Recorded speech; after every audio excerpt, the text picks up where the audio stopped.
Hey there, guys! Today we've got a brand new story for you, a story that's a little different from the others. This time, we're bringing a slightly unusual reincarnation. But before I start the video, I wanted to wish you a happy Mother's Day. Imagine this. You're at the peak of your life, at the height of your prime, 55 years old. You might think, I'll retire now, take it easy. All that's left is to wait for death. But then you realize you don't even have the money to rest for a single day. Instead, you're stuck in dangerous situations like this one, fighting against powerful monsters. Sitting on a rock, he stares into the distance, lost in thought. He even wonders what happened to him.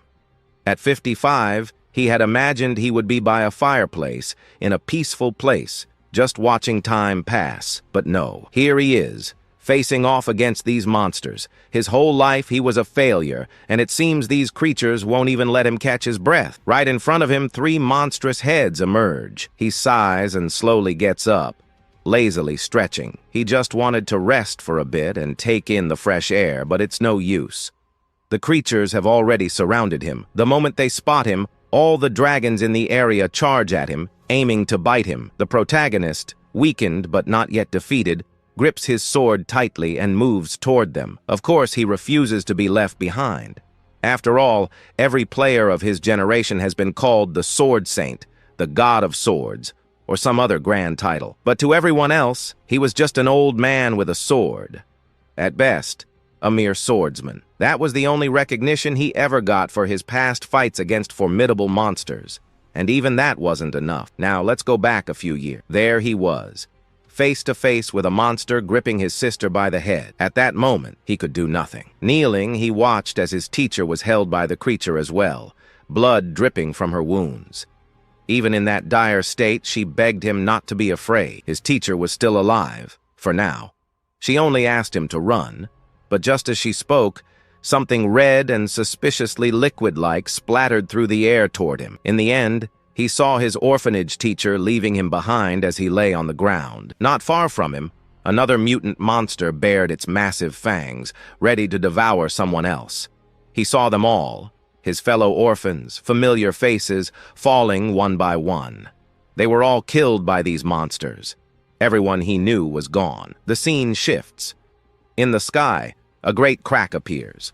A portal opens, and from within, creatures from another world begin pouring out. These monsters invade the world, utterly destroying everything in their path. And among them, the protagonist, now just a boy, was held tightly by one of the creatures. They took everything from him. Yet even in this terrifying moment, he did not despair. He wasn't even afraid, because just then, at the end of the tunnel, a light appeared. As he narrated this beautiful story, the scene shifts once more. Now, in the present, the protagonist grips his massive sword. With one final move, he slices the monster's head off in a single strike. In the past, he was saved by that person. Now, in the future, he wanted to become like them. To do that, he fought relentlessly, facing countless monsters. But in the end, what was the point? It didn't matter how many orcs he slaughtered, how many battles he won. He could kill 1,000,000 monsters, but in the end, he never truly became strong. He failed. He failed to become the hero he once idolized. On the battlefield, he looked around. His comrades lay scattered on the ground, defeated. He cursed himself. He hadn't even been able to protect a single person. And so, he fell. He could do nothing now. Nothing except scream and hope that something, anything, would change. But nothing did. And so we return to the beginning, where it all started. A knight. With her sword, she sliced through the monsters, cutting them to pieces. And as the creature holding him collapsed, the boy fell to his knees, thinking he was about to die. But then, someone appeared. That person turned to him and asked if he was scared. And at that moment, he broke down in tears. And just like that, a miracle happened. The world began to awaken to new powers. Facing one of the powerful monsters, only after battling all those monsters does he become exhausted. With so many monsters, it almost killed him from exhaustion, but he is still standing strong. And after this whole story, he even wonders if you, the reader, understand what happened to the guy. Was this a tough job for him or not? It seems that even his body was trying to give up on him, and he couldn't continue. Otherwise, his lower back would be in pain. Sangwan now even thought that after killing these creatures, he could finally be heading home, until he suddenly heard a tremor. As soon as he hears this tremor, he looks ahead and sees a magnificent, more-than-giant dragon staring at him. He freezes, but, well, this is the question. Where was his home? Maybe everything that is happening is just a dream, but he wouldn't just stand there watching it all unfold, because that dragon opened its mouth, and from its mouth, a breath began to emerge. But now, stuck in place, with his spine completely shattered and in pain, he asks himself, and us, where did he go wrong to end up in this situation? His whole life was a failure, and at this moment, the only thing he could think about was a single way, just one way, to resolve this entire situation, a way to become strong enough, to go back to the past, like in other stories. The guy reincarnates with an extremely overpowered ability, because, with the vast knowledge he possesses, what if he returns to the past and becomes one of the most powerful knights in the world? Tang Ruan was a very dedicated man, and now, as we can see in the magnificent sunset, the dragon was easily defeated and slain by our protagonist. Only after bringing down that dragon does he shout aloud. He worked hard to get here. But why does he persist so much if, in the end, he doesn't even get anything in return? He is already at his breaking point, 55 years old, and it has been basically 30 years since he started living as an ESP. But his greatest achievement was being among the top 100 in his country. But to be truly honest, that basically meant he was just a needle in a haystack. Now that he has taken down the monster, he could move on with his life, until he turns around and finds a peculiar book right there in the middle of nowhere. The thing catches his attention. Curious, he approaches it. After all, the last time he did this, he ended up consuming some artifacts that made him immensely powerful. He even wonders if he can eat this one too. Thinking about eating the book, he suddenly sees a light coming from behind him. Only after that light appears does he turn around, and there, a screen appears, stating that the constellation Model Student Beginner has just entered a portal. Soon, a mysterious adventurer emerges from that portal. As the adventurer appears, he grabs the book from the ground, and then he praises the protagonist for his hard work. He also compliments the final strike he delivered to the beast. It was relentless, but the protagonist simply doesn't understand anything at all. He just thanks the constellation. At first, Sang Rare had no idea what that constellation meant, but now he is grateful that it made him one of the strongest Esperas in the world. But back to him, the system seems to be displaying that Sang Juan's total level is 600,500, and due to the insane conditions, he still hasn't been able to receive some benefits from the constellation. However, on the other hand, the constellation is overjoyed and asks the protagonist to take the initiative to eat the book. He was just talking about considering eating it, but after saying that he might devour it, the protagonist then raises his hand toward the book. Then, he declares that he will eat it. So he devours the artifact, and the only ability he awakened was rather weak. But to understand what ability he had awakened, he needed to boil and eat more artifacts. He even tried frying them to get a better taste. In the end, he didn't feel anything different. When he finally finished his useless experiments and placed his hand on the book again, he was surprised by the result. In that moment, he couldn't devour it. Many artifacts, good ones at that. 30 years had passed, and only now had he obtained an artifact of the proper classification for his abilities. And only now did he realize that his artifact-devouring ability had finally activated. In the end, he discovered this far too late, which had prevented him from growing stronger. Others became stronger as soon as they awakened their abilities, but now, as he looked at this book, he saw that there was nothing special about it. So he picked up the book and threw it to the ground. He needed some instructions on how to use it. The constellation of Leda ended up apologizing, saying that the book contained a lot of information, but could not be used at that moment. However, he also said that, after so long, he should be greeting him once again, and that he now needed to begin mana synchronization once more.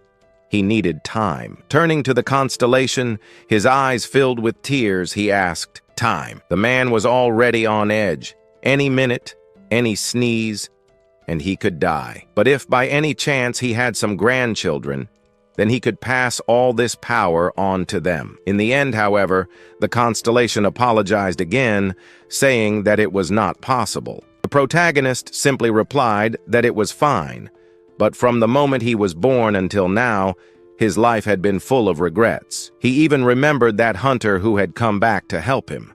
He had tried his best to be just like him, but in the end, he had failed. Just another nobody like any other. At that moment, he was very old now. However, if he were just a little younger, he could still do something. The constellation then stopped to think, looking at the book before giving a faint smile. Moments later, we find the protagonist saying that there was no need to worry about such things. He was retiring. But the moment he said the word retire, the constellation extended its hand toward him. He didn't understand why the constellation was doing that, but his future self, from somewhere, commented that the scene he was witnessing now was the beginning. Now, even calling out to the constellation, he wondered what was happening. However, that was his last memory at the age of 55. In the end, it was revealed that the book he had just picked up used the essence of everything one had experienced in their life to give them another chance. He saw letters appearing, and soon after, the scene changed to a different location, in daylight. Someone was speaking, "The dungeons are the gates. These are basically the environments where people will awaken." He was John Park Ming. In other words, what he said was about becoming a player. Hang, on the other hand, agreed with him because they needed to refer to the dungeons as pathways for players. But the gates, they were dimensions. In other words, they connected to unknown regions. These regions were the places where players would begin to explore and become pioneers. All of this was being broadcast on TV. Sangwan, meanwhile, was simply watching everything. And with that, they kept wondering what was happening inside that dungeon. Time, well, they didn't know much about it. However, on the other side, the protagonist was already happy because he had truly returned from the future to the past. He now found himself in a situation that was almost normal. But to be more precise, he had gone back 30 years into the past. 3 days later, we see him in his room. He had lost consciousness when he was 55, and now, opening his eyes once again, he was here in his apartment, the studio where he had lived practically 30 years ago. Now in his room, he looked at the palm of his hand and realized that he was no longer a 55-year-old man. He was now a young man in his prime, at 25. No matter how hard he tried to figure out how he had managed to go back in time, part of it was most likely due to that constellation. It was very likely a miracle that had been granted to him, but that was something he didn't want to dwell on too much right now. Now, clenching his fist, he knew he had to enter the dungeon. The bad part was that the artifact he held in his hand was only bronze level. Its classification might be low, but on the other hand, he could use a hidden ability. Even though his mana absorption rate was low, he didn't care much about that. The most important thing was the hidden ability he possessed. At that moment, activating the ability, he entered his subconscious. This place where he found himself now was the place where he needed to go first in order to consume any kind of artifact he encountered. Whenever he entered this space, he felt anxious, and on the ceiling appears a meal. What appeared was that drug of his. He might be devouring this drug, only now it's in the shape of a chicken, and he's happy about it. After all, he even thought that you guys had aimed to troll him by sending him some kind of centipede for him to eat instead of this chicken. Well, here he takes a piece of it. Only after biting into it does he gain 2 agility points. He also gains the hidden ability, Demon Blast. But the dagger was also devoured. Now, this dagger will disappear forever for him. However, in exchange, he will receive something much better. And as soon as he devours it, he returns to his real world. In the real world, he feels sad to see that his ability ended up destroying that sword. But in return, he managed to obtain a unique skill. In the end, that was worth more than nothing. But now he needed to go to a certain portal. The scene cuts to another location. At this location, he finds himself in front of a gigantic portal. The protagonist entered with a group to clear this dungeon. The team leader then appears at this moment, with an extra calling out to him. As soon as he is called, he comments that one of his subordinates ended up quitting. He was one of the newly recruited members and didn't want to participate in this dungeon anymore.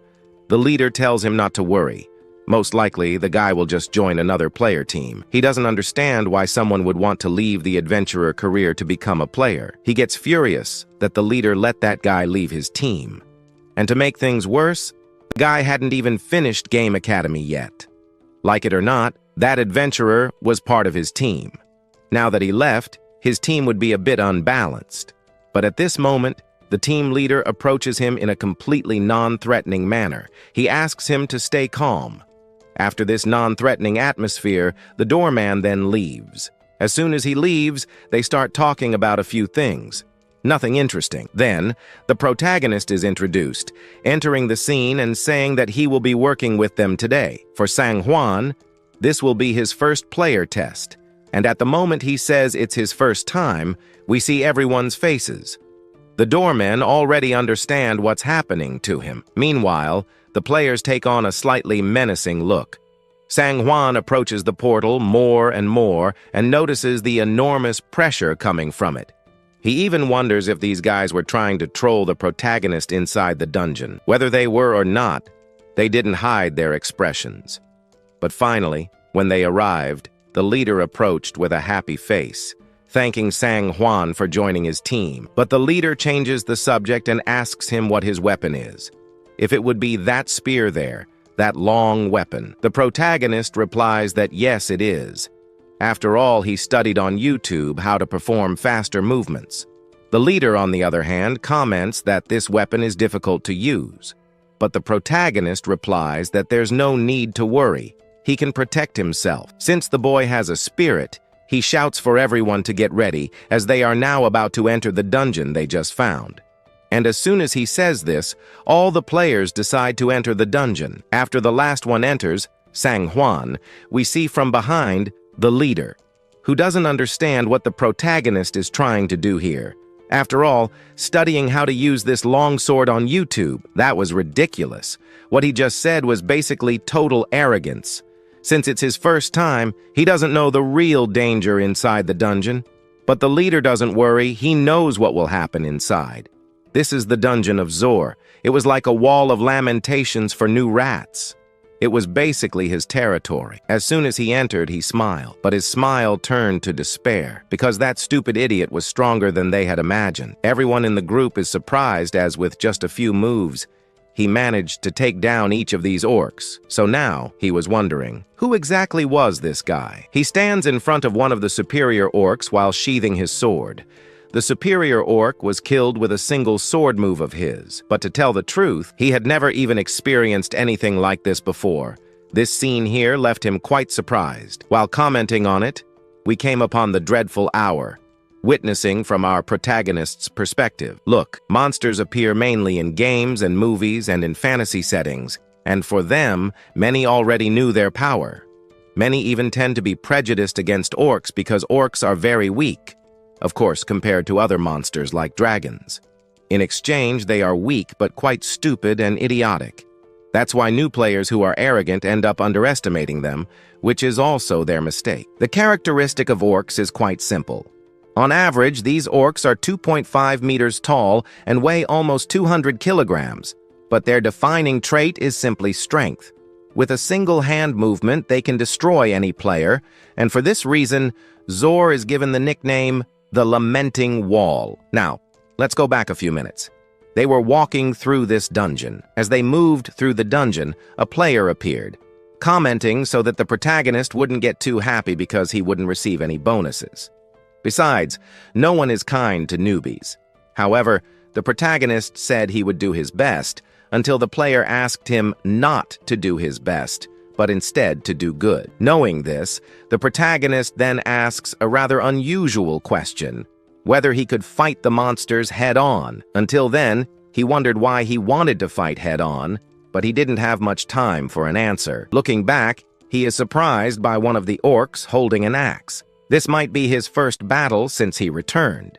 He would take care of it until, out of nowhere, a knight appeared, using his shield to defend himself from the orc's attack. Holding back the orc, he turns to the group and shouts at the protagonist, asking why he wanted so badly to fight this orc with such a huge sword. However, the protagonist interrupts him, saying that he only intended to help. But he is interrupted again, being told to do his best.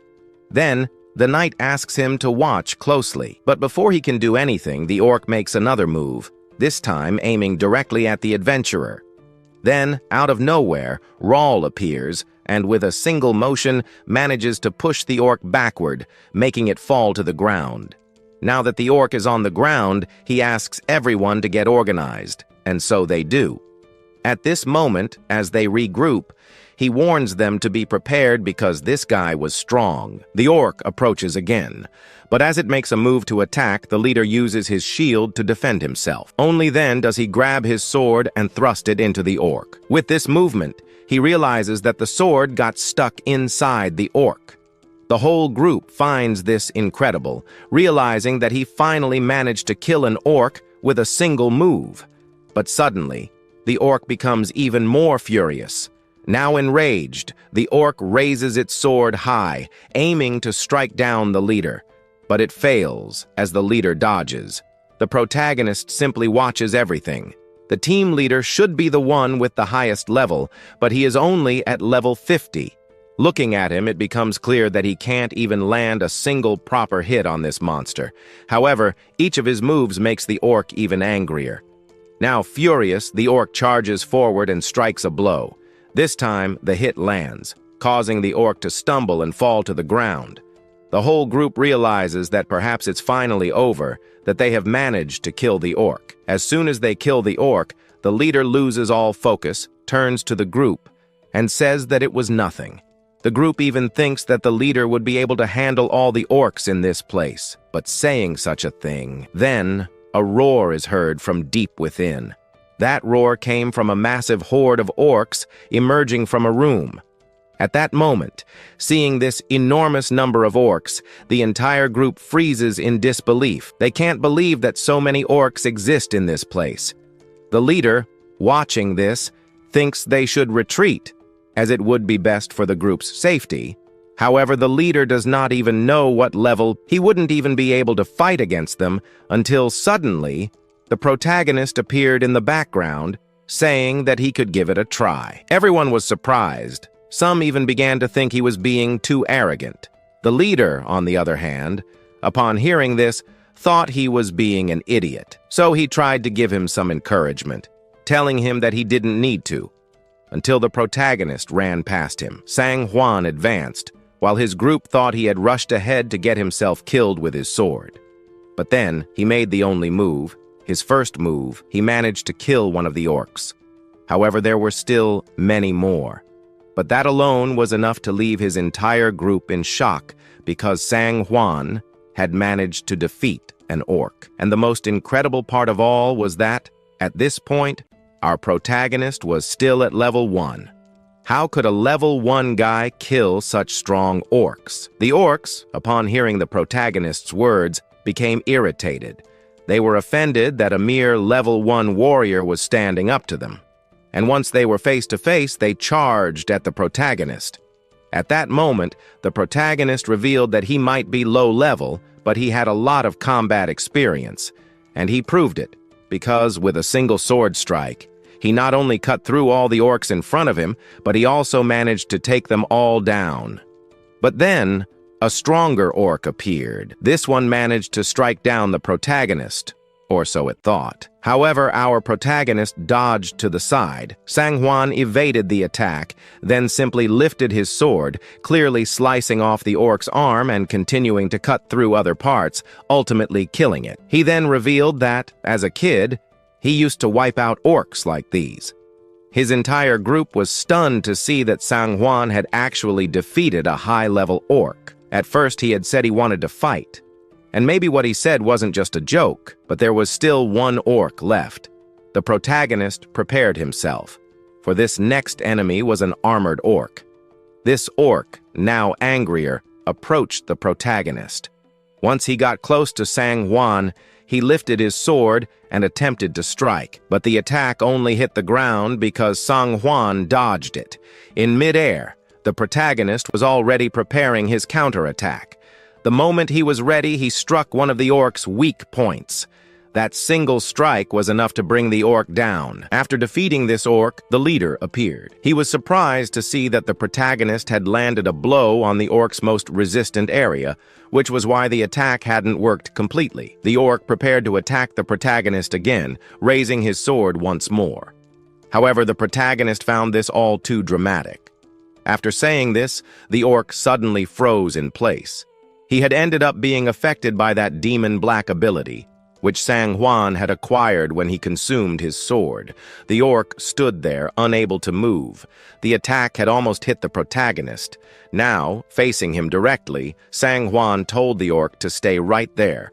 Otherwise, he wouldn't be able to test out his new move. As soon as he said that, the orc let out a roar, likely demanding that he stop, but the protagonist didn't stop. With a single movement, he sliced the orc's head clean off. As soon as he did, it flew toward the protagonist's group. The leader, who had previously underestimated the boy's strength, was shocked, but he also questioned how had this kid become so strong. He had only awakened 3 days ago, and the devastation was already happening here. The orcs, whom he once considered the strongest, had been ruthlessly taken down by this rookie. In the beginning, he even thought the best-ranked player would be 1.5 seconds faster, yet here he was, witnessing a total defeat. This dungeon, but he was different. His sword skill was quite remarkable, but the most important thing was whether he should be asking the professor if he already knew what kind of video on YouTube he had watched to become like that. The guys commented, "How did he manage to do that?" He also took down an armored orc, and to make matters worse, the guy had just awakened, not even 3 days ago. The answer comes to mind.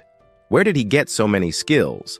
And that, he still doesn't answer, because the protagonist looks at his system screen and sees that he has leveled up. So he opens his system screen, where it shows that he has fulfilled some conditions and received the title of Fearless Immature Dog. He doesn't even care much about his level, but the title he earned was quite surprising. Then he also takes a point he gained there and distributes his stats. At the moment, he knows which statistic he should be increasing. He learned this later in his other life, and at this point, he needed to put a few points into luck, because to him, it made more sense. While he was adjusting his stats, someone appears behind the leader, calling for him. Then he calls for Sang Huan and starts asking about the skill he just used to kill those orcs. It was a skill called Obstacle, so he asks where he got that skill. He ended up regressing, and he is putting his skills to good use.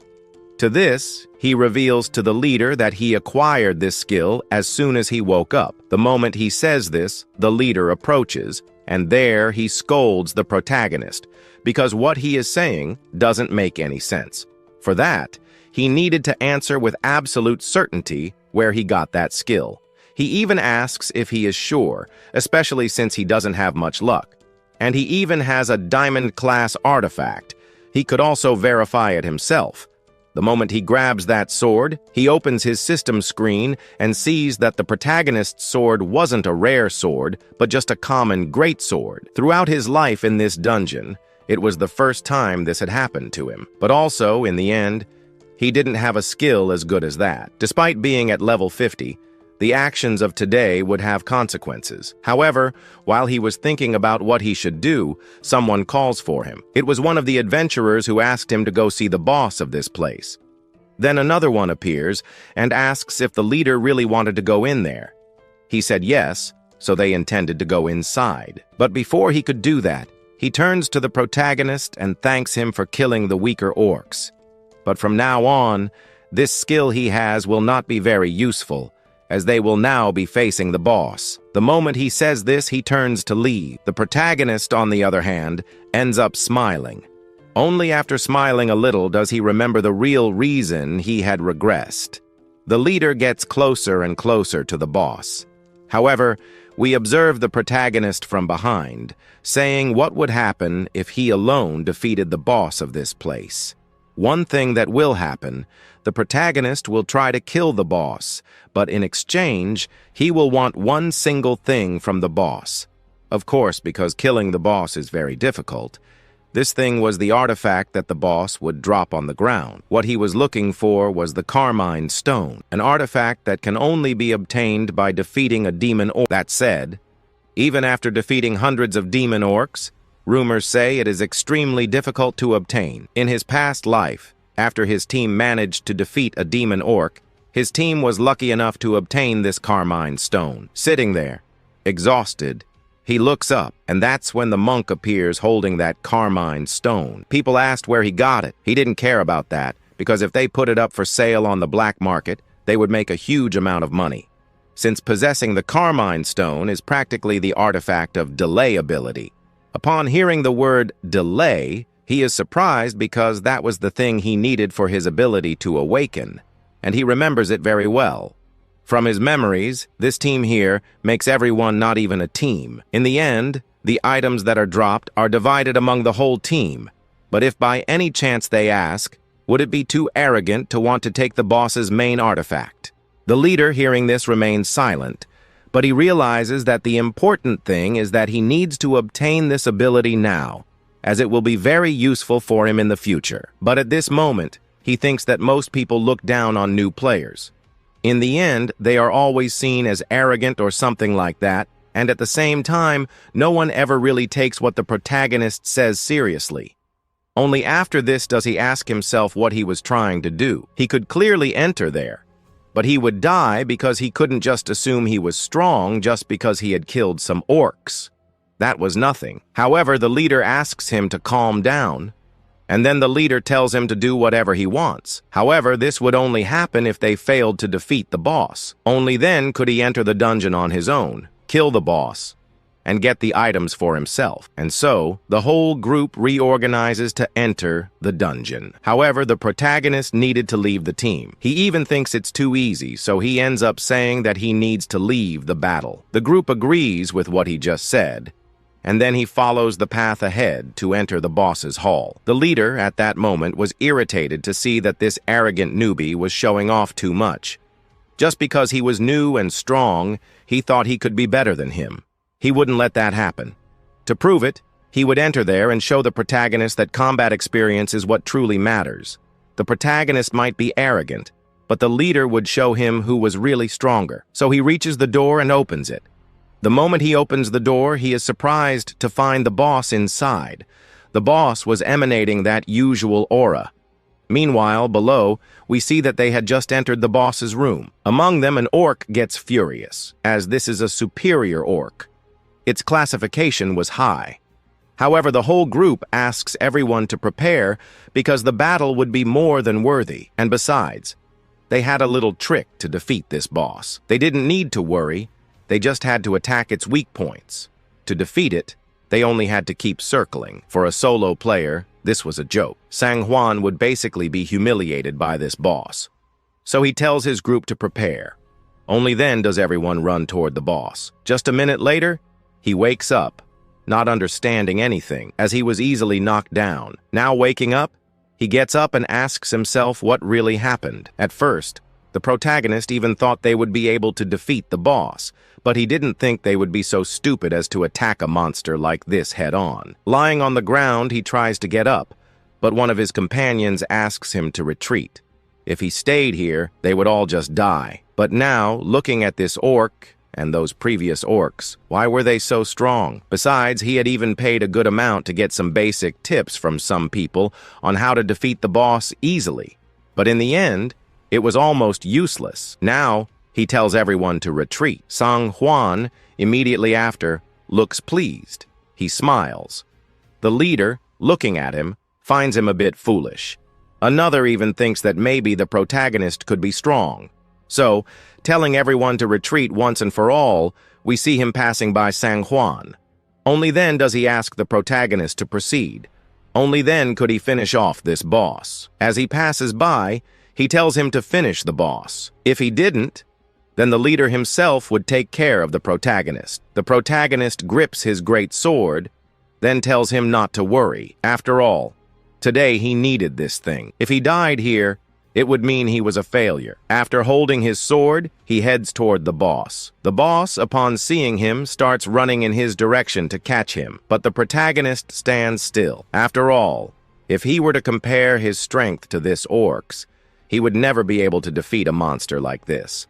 However, he wouldn't win with just his strength. There was something else that would really allow him to defeat this boss. It was only the experience he had gained over the time he lived in his past life. Only after he speaks about this does he manage to dodge one of the orc's sword strikes. As he dodges, we see that the orc does not take it well. The people behind him can't believe it. He managed to dodge a strike from this boss. The leader, who until now hadn't even been able to land a hit on the boss, is surprised to see that the protagonist managed to block a strike from this monster. And there goes Sang-gun, getting closer and closer to the boss. Walking towards victory, he will have to dodge all of the boss's attacks or evade his movements. However, as soon as he thinks about it, the stone on his chest begins to glow brighter and brighter. But to win, he will need strength, for he desires that crimson stone and will do anything to obtain it. The reason our protagonist is so obsessed with this stone is simple: the special effect it possesses. The delay, combined with that Blash Demon ability of his, would allow him to become stronger. He would be able to stun his opponents more easily. And to aid him even further, he has that ability of his, Devour. This Devour ability allows him to combine artifacts, making them increasingly powerful to the point where he can accumulate this skill by striking monsters. This will enable him to stun even stronger monsters, but with the combination of this gray stone, he could create a synergy that would grant him infinite stun against his enemies, and he wants that at any cost. To achieve this, he summons the presence of Or, upon hearing this, does not simply stand still, listening to everything. He readies his axe, and as soon as he is prepared, he leaps in his direction. This was perfect. The Crimson Stone had come to him. Now, he could do what he had planned. He manages to execute a move, and with this movement, he inflicts an injury on the orc. As soon as he wounds the orc, its blood spills onto the ground. But to take advantage of this, he uses his paralysis ability, leaving the monster paralyzed for 2 seconds. The leader, witnessing all of this, is surprised. That ability? How did it work against a high-level orc like this? In response, he states that he knew orcs were simple, but this one was likely a demon orc. While they were talking, the orc prepared itself, and in the next moment, it lashed out with a powerful kick toward the protagonist. Sang-hwan saw this coming and quickly grabbed his sword, blocking the orc's kick and being pushed slightly backward. Gasping, he now realized that this orc was not playing around. That wound he inflicted earlier was quickly healed by the monster's regeneration ability. However, to stun this orc again, he would have to wait 15 seconds. He still had time, but he also noticed that stunning wouldn't help much. Since he wouldn't be able to keep it stunned indefinitely, he needed to defeat it. The orc, still advancing toward him, prepared its axe and attacked the protagonist. But with a swift movement of his great sword, he made the orc's weapon crash to the ground. As the battle raged on, the background character advised the leader to retreat, as staying there watching would be a mistake. That boy's ability wouldn't hold off this orc for much longer. The leader realized that his stun ability wouldn't work anymore. To make matters worse, there was a giant arcana surrounding this orc. But how could the protagonist remain so composed in the middle of a battle like this? The leader started to question whether this guy was really a rookie player. In the past, he had been through situations like this, and the truth was that the protagonist was still very weak. He needed to concentrate all his efforts on one point. He had to ignore the enemy's attacks. However, to win, he had to use the enemy's own strength against it. The monster lunged at him, and the protagonist simply smiled. With a precise upward sword movement, he managed to shatter that mark on the orc. Not only that, but he also managed to cut straight through the boss. Below, the system displayed a message showing that he had just leveled up multiple times. For accomplishing this feat, he had earned a new title. He was now a demon hunter. While hunting one of the strongest orcs, he once again looked at the system screen but ignored it. Now, He possessed two titles, two player titles. Perhaps this was the advantage of being a unique player. Looking ahead, he noticed that the group of players was still there. As he approached, they couldn't believe how this guy had managed to do such a thing. Usually, he just avoided annoying situations like this. There was only one thought in his mind. He shouted that he almost died in this battle, and if it weren't for the leader failing to even deal a single point of damage to the boss, he wouldn't have been able to defeat it. Upon hearing this, one of the background characters quickly praised his leader, stating that he had actually known the protagonist wouldn't succeed on his own, and it was all thanks to him. Looking more closely, they began to question what the protagonist was really trying to accomplish. In the end, the protagonist realized that this boy wasn't stupid. However, by observing him carefully, he understood that he was trying to say something with his expression. This was merely a mission he had to complete. Then, he whispered softly that this had been a complete defeat for him. He turned to his group and demanded their attention. Now that they had defeated the mid-boss, they needed to prepare to face the final boss. Now that it was over, he could finally leave. Everyone began to retreat, still talking about how that guy really shouldn't have been able to defeat such a boss. Now that everyone was gone, he looked at that stone. Finally, he could attempt to consume it, because as soon as he eats this, and he feels all the power entering inside him, and to devour the crimson stone, he enters that dimension of his. And the moment he enters that dimension, of course, he gets what he wanted so much. That's it. That crimson stone becomes a wonderful meal. In front of him appears a good mixture. He grabs that bowl, and only after that does he sit down and start eating. The texture of the food, to him, seemed more perfect than anything else. So he begins to eat, gaining some extra points. Besides the extra points, he also gains a skill. This is the delay ability. Now he can add a delay effect to his skills. But he wonders why. That was making him a little nervous. However, he could combine Demo Black with this new ability he obtained. And of course, by making this fusion, he gets some good points.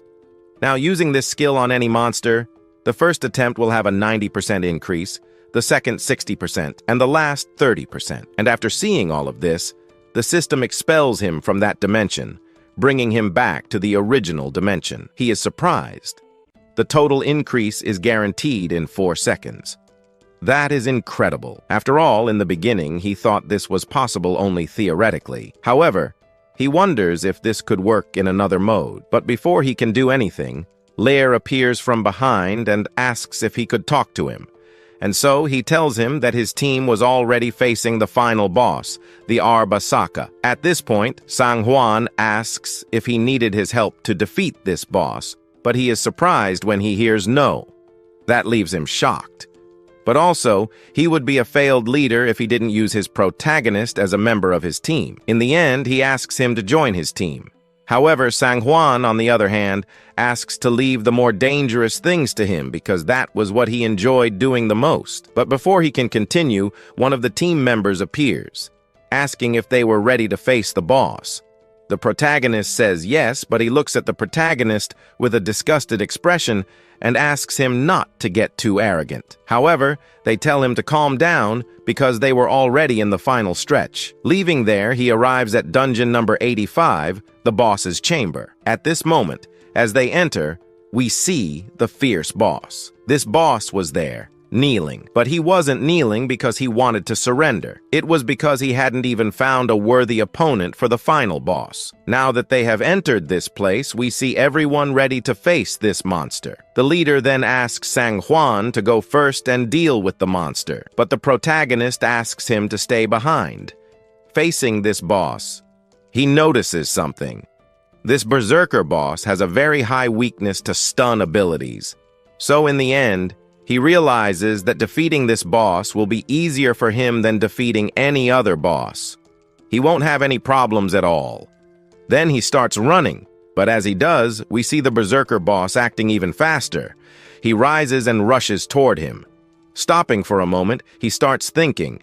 Having such a thought was something he would never have in his past life. After all, in his past life, he was always afraid and always needed the help of the strongest ones. In the end, when he grew old, he had to become strong so that he could at least survive. But now this life will be a little different. Now, with the movement Pada, he repels the attack of this boss. Now he has a chance to change his future so that it won't be exactly like his past life. And to truly start changing his future, he needs to demonstrate a little more strength. He grips his sword. In his past life, no one wanted to watch him because he was an old man, and no one wanted to see an old man wielding a sword. But now, everyone watching simply stood there, frozen. Even the leader didn't interfere because he realized that this guy was a monster. With a single skill, he managed to use it against the boss and cut off a part of the monster. Then, he shouted for his team to deal with the rest of it. The boss would remain stunned for 4 seconds. The leader then ordered everyone in the group to advance because this was their chance. With the boss stunned, the group charged at him. At this moment, the boss couldn't do anything and was struck by multiple attacks. After taking down this orc, in the end, they managed to defeat him. Now that they had won, the system congratulated them for defeating the final boss and for managing to survive without dying. Now that everything was over, the protagonist was thinking of leaving when some porters approached and asked each other if the protagonist had a porter to help him collect items. They wanted to become the protagonist's porters. However, the protagonist replied that he wasn't really interested, mainly because he didn't want to do anything wrong with those porters. But while he was thinking about it, the system screen appeared, granting him new titles. He was surprised because, in his past life, he had never even dreamed of earning so many titles like the ones he was receiving now from the system. But even after obtaining so many titles, he still couldn't compare to that man. He was known as the Phantom Blade, the Title Collector, and the Complete Sword. In his past life, he was the strongest swordsman in Korea. At just 12 years old, he had earned multiple titles and was considered a monster. He quickly surpassed level 500. In his past life, he admired him. But now he could do things differently. Maybe now he could become that person. But to reach that level, he would need to speed up his evolution more and more. While he was lost in thought, the leader appeared, wondering what he was doing. He then replied that it was nothing. But in any case, the leader handed something to the protagonist, surprising him. He even asked why he was given that, but the leader said he deserved it.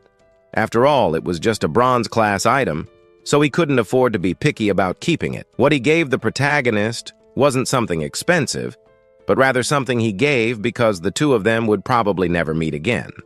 That thought hurt a little. He was already level 50, but he realized that this kid had more potential than he did. While everyone was leaving, they came across an adventurer who was furious. He had barely joined the team and yet received something he had always wanted. To him, this was unfair. He just wanted a little of the leader's attention, but he never got anything. He thought about doing something, but before he could, he was interrupted by a phone call. The scene then cuts to another location, a house where Sang-hoon is. We see him overjoyed now that he is a player.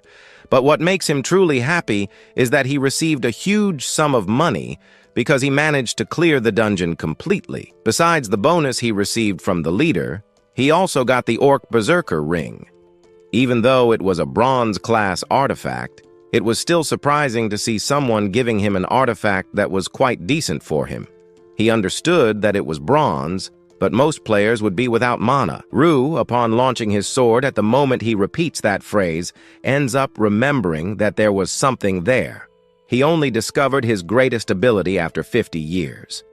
At that moment, he ended up devouring an artifact that required mana, but upon doing so, the results were quite shocking for him. The special effects of artifacts that require mana receive a penalty, but they lose their mana cost. At that moment, he grabs Baker's ring and now considers devouring it. After all, who would care about the penalty?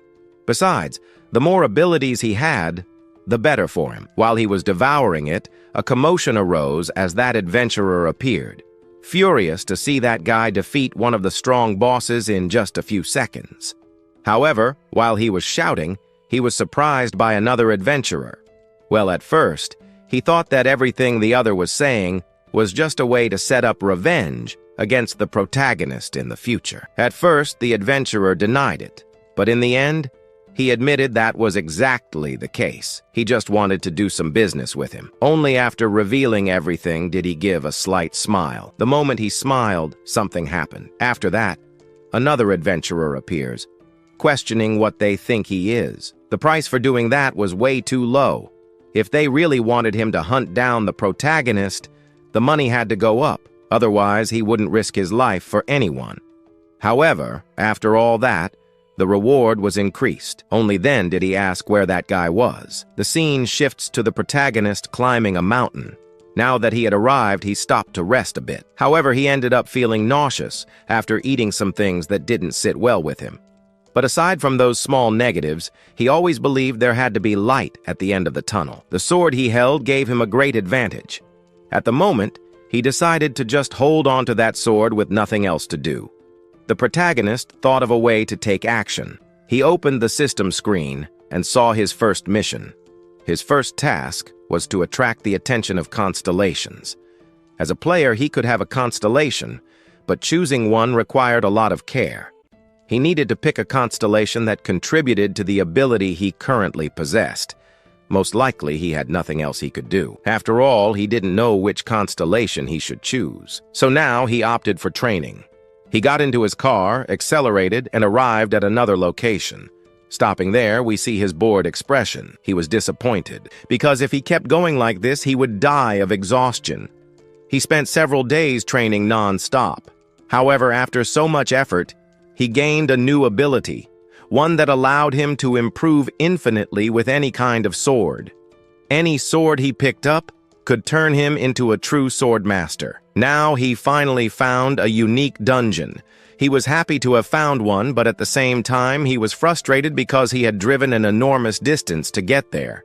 However, he ignored all that, but something caught his attention.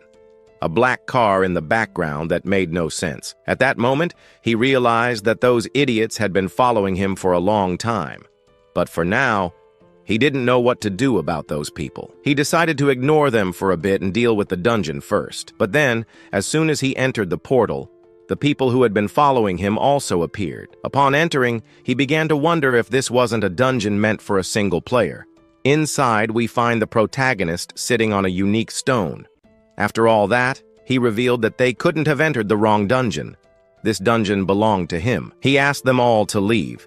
He wouldn't report anyone, but now, looking more closely, he realized that the group doesn't even have a single healer or mage. He realizes that they discarded the best possibilities to clear the dungeon efficiently, a group made up only of swordsmen. He already recognizes this. They are a type of party specialized in hunting humans. However, because he pointed this out earlier, they got irritated with the protagonist and asked him to leave. But it was no use. He wouldn't leave either way. From now on, he wouldn't be leaving here alive. In his past life, these guys existed, but they were completely eradicated by the constant surveillance of the Players Association. However, he was well aware of this. To eliminate this group, he had to deal with the archer first. The archer was the most difficult to handle, but before that he commented that this was exactly what needed to be done before anything else began. He had already taken care of 4 bodies, and the place he chose was specific for them. As soon as he said this, the players got even more irritated with the protagonist. But another one told him to stop because, after all, he was just messing with their heads. Fighting together was better for them. However, at that moment, irritated, one of them said he could handle the protagonist alone. But Sang-gun told him to listen to his boss. Otherwise, he would die. Yet the moment he said this, he only got more irritated. Now, he acted first, charging toward the protagonist with his sword in hand, telling him to go to another world. The protagonist simply watched, but survival in the dungeon depended on who adapted best. The monsters were always after their lives inside the dungeon. Even artifacts could betray them, leading to death. Life in the dungeon was always a risk, and the weakest always died. There were no rules in the dungeon. In the dungeon, the strongest won, and to do so, it was necessary to kill the strongest to survive. This was exactly what he had experienced in his past life, but this also applied to this era, and as a result, what happened here to him meant only one thing: self-defense. After taking down one of the adventurers, he told the next one to come at him and not just stand there. As soon as he said that, two of them rushed at the protagonist. The protagonist just observed, but before he could do anything, he told them to spread out a bit more. He needed the archer to protect the others so they could find the perfect position to attack him. The archer understood. The archer, taking position, realized that he managed to kill Sang-gun. Even though he was an idiot, he had reached this level. And to make things even worse, he had only recently awakened his power. While he kept talking about this, he was just filming the protagonist holding that sword. But then they asked where he was going. However, irritated, the archer told him to shut up, shooting some arrows in his direction. The protagonist, seeing the arrows coming at him, simply decided to move. His movement was fast. Then he managed to cut those arrows in half. The archer just watched it all. However, with nothing else to do, he ended up getting caught by the protagonist's sword. One of the bystanders watched this, even freezing for a moment. He saw that the adventurer had thrown his sword like a spear. Looking more closely, this guy seemed a bit different from before. Then, the protagonist ran toward his sword. The kid had thrown his weapon away and had no way to defend himself. This was the perfect moment to attack him. Noticing this, he stopped for a moment and told his friend beside him to attack the protagonist immediately. While they were thinking about stopping to attack the protagonist, he decided to run toward the sword that was stuck in the adventurer. Meanwhile, the two rushed toward him even faster. What they didn't want to happen, happened. The protagonist swung his hand. As soon as he swung, he finally reached his sword. But the moment he grabbed it, he looked to the side, where the two adventurers were ready to attack him. Then, the two of them moved in to cut down the boy. But they were in for a surprise. With a single movement, he quickly dodged their attacks. They are surprised. They don't believe it. But the protagonist realizes that this was a close call. On his sword, we see the two of them praising him. He was fast. But now that he has held the sword, he pulls it out from there, and only after doing so does he prepare to launch an attack toward that boss. However, before he can do so, we see the boss grabbing his companion's head. He wonders what he was doing, but what comes next is a slash, a stroke coming from the protagonist. But instead of hitting the boss, it struck that guy instead. He basically went to another world. Now that he has taken down one of his companions, the protagonist realizes something. Thinking for a moment, he considers that everyone here might actually be some kind of org dealer. After all, no matter how much he thinks about it, everyone in this group wouldn't even have the chance to work together. Their objective has always been to seek out strong adventurers.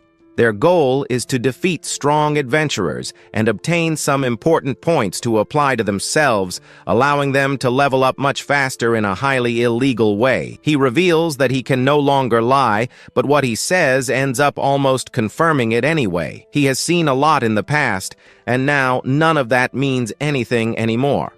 So, he prepares his sword and charges toward the protagonist. At this moment, the protagonist is defenseless and could now be dying. But before he can continue, the protagonist asks him to wait just a moment. Then he activates that Demon Blash ability, which instantly paralyzes him. At the beginning of the fight, he was a little afraid that this battle might be boring, but in the end, it wasn't so bad. However, now the system displays that the player will be stunned for 4 seconds. Shocked, he wonders how he ended up stunned. Then, he remembers. It was those small cuts that our blood Juan had inflicted on him when he defeated his other companion. But now that he looks more closely, this was impossible. There is no such ability in this world. However, for the protagonist, none of this matters anymore because everything is over now. Overcome with fear, he starts sweating. They ask if he will die just like that. He has always been the one who kills, and it has always been that way. Just like last time, he went after an adventurer, an interesting one. The guy actually believed in him quite a lot, but in the end, he was betrayed. Lying on the ground, he asks why he did this. As he gets closer, the truth is revealed. He was never even an adventurer. He was one of those guys who hunted adventurers. In the end, his time had come. With his great sword in hand, the protagonist simply slashes through his throat. In the end, he met a tragic fate. In the river, he washed away all that blood, and with that, he could finally continue farming his XP in a more efficient way than before. While he was doing the clean work of cleaning the sword, he kept thinking, what if something happened to him? If the police came after him? Until then, he thought that what he did was just self-defense. However, now that he was cleaning it, he turned to the side, where he had a surprise: the weapons left behind by those adventurers. There were other artifacts on the ground, and the protagonist could be picking up each of those artifacts and entering that dimension. Between the dimensions, he could be devouring each of them. Because at that moment, he even thinks that this equipment down here means that it is all his. He has nothing else to do since the people who owned it are no longer here in this world. So there is no one else to take care of them. The protagonist puts on his coat and smiles, showing confidence or satisfaction. The system reveals Shin Sang-hyun, level 10, and title with overwhelming power. Zrania informs that his constellation devours artifacts, and he has consumed 11. The system concludes with HP 400, MP 50, and EXP 12. He has Strength 37 and Stamina, Mana, Evasion and Defense 20, and Dexterity 28, and Luck 19. Attributes displayed in the status menu. Our boy regrets the situation but analyzes the results and concludes that it was worth it. He considers himself strong as level 50 players and questions the time since his return. The protagonist announces that he has something more to say and seems to be about to reveal something important. He picks up a shiny ring, admiring it. The system informs that the Ring of Recovery is a silver artifact and support equipment. It explains that the ring uses 10 mana to immediately clear abnormalities, and that if used again within a minute, the mana consumed doubles. The protagonist talks about the initial attack and questions who would have thought he would have an artifact to remove abnormalities. He acknowledges that relying too much on the stun almost harmed him, and promises to be more cautious in the future. The system announces the beginning of the mana synchronization of the Ring of Recovery. The goblins are in the mine and are walking along the tracks. One of them notices something and reacts with a grunt expressing "Grr." The protagonist wields his sword and is surrounded by goblins facing them in combat. He exclaims "Phew" and walks, holding a large sword, thinks it's crazy because the title Lucky Day requires killing 500 monsters with their eyes closed. The goblins growl and question the event while holding their weapons. The creature shows teeth and looks surprised, and an exclamation reveals his reaction. The protagonist, holding a shining sword, asks when monsters will attack and shows preparation for the imminent confrontation. The goblin shows his sharp teeth. Our boy says he can feel their presence and is surprised. He holds his sword. He needs to feel the air and listen carefully, as this is crucial for his perception and action. Focuses and holds the long sword, as he needs to maintain the present state. He hears the drops of water falling. The protagonist turns white hair and shows seriousness and concentration. He falls into the darkness and seems to be in free fall. Our boy is confident that he can handle the situation and remains confident. The goblin growls and wields his axe, showing his sharp teeth. Sang-hwang fights bravely and cuts enemies, and blood gushes as he advances in combat. Blood starts raining everywhere. Protagonist wields his sword on the battlefield. The protagonist smiles and says that this looks good. Fast and impactful launch. The protagonist sees an object coming and is surprised. He wields the sword skillfully and says he thinks he has gotten the hang of it. Sang-hwang fires the arrow and the trajectory is accurate. The goblin growls and wields a bow, showing himself to be threatening. The protagonist recounts a recent terrible situation and says he was in trouble. He recalls the past and sharpens his senses and concludes anyway. Sang-hwang summons his enemies and wields a weapon, challenging them to confrontation. The goblins attack furiously and advance with momentum. The protagonist attacks and cuts enemies around him, and one of them screams when he is hit. He smiles sinisterly as he cuts something with a blade. The attack is fast and precise. One of them is surrounded by enemies and growls, while the others scream. The sword is covered in blood. The system says he has leveled up. He is on a battlefield with bodies all around him, and informs him that he has obtained the title D rank, Lucky Day. The protagonist says that it doesn't seem like he has done much, and smiles from the corner of his eye, holding a coat. The system reveals Lucky Day, a D rank title that increases luck by 20, and when defeating monsters of the same type, luck increases by 0.1, but with a cap of 10. Sang Huang wins titles and smiles, but a sound of rage arises, foreshadowing conflict. One of them growls and bares sharp teeth, and the tension rises. He grunts while surrounded by goblin bodies. He is holding a giant arm. The protagonist says he will take the chance to gain some extra stats. He smiles as a monster reacts in pain. The system displays player data, name, level, and title, and their exclusive skill and consumed artifacts. Why not take this chance to also earn some extra points? The goblins that were around, of course, were a little afraid, but minutes later he got what he wanted, some points. He earned them, which made our protagonist start laughing, but not in a good way. Instead, it was because everything he did would earn him a huge amount of money in the future, and his eyes already showed all of that. This ability ended up somewhat increasing our protagonist's chances by 30%. Maybe, by maintaining this thing now, he could be getting 500 million, no, maybe 1 billion. While happily commenting on how much money he would be earning, a portal crack appeared behind him. However, he didn't care about that, because at that moment he finally wanted to be recognized by everyone. But as he slowly turned around, he saw a glow behind him. His eyes widened because minutes later the system appeared, stating that 3 constellations had come to him. Below, their names were displayed. The cleaner of a fallen dimension was asking if he was interested in becoming his ally. The Grand Wanderer ended up making the same request. Lastly, the Goddess of Luck smiled at him before extending her hand, wanting to make him one of her allies. The protagonist, seeing all of this, simply stared at the 3 constellations wanting him. And incredibly, these 3 constellations had united to claim our protagonist for themselves. All 3 of them were fast, but 3 of them had come to see the protagonist, which left him quite surprised. He even asked if, by any chance, they had liked his performance just now.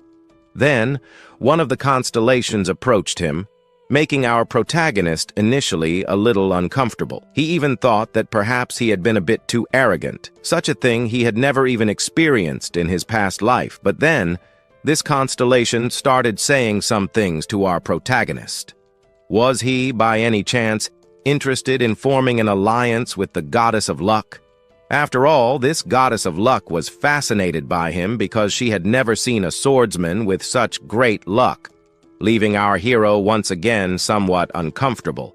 He even commented that he really did have a lot of luck. Well, now it seemed that these constellations were truly interested in making a contract with him. Still, he should conduct a more comfortable verification of this. He started looking at the caretaker of the corrupt dimension. This was the caretaker of the corrupt dimension, considered a type of assassin. Perhaps what he had just done had caught his attention, since he managed to kill many goblins in a short period of time. Below there was also the pig that wanders through the great universe, but he didn't understand why it had appeared for him.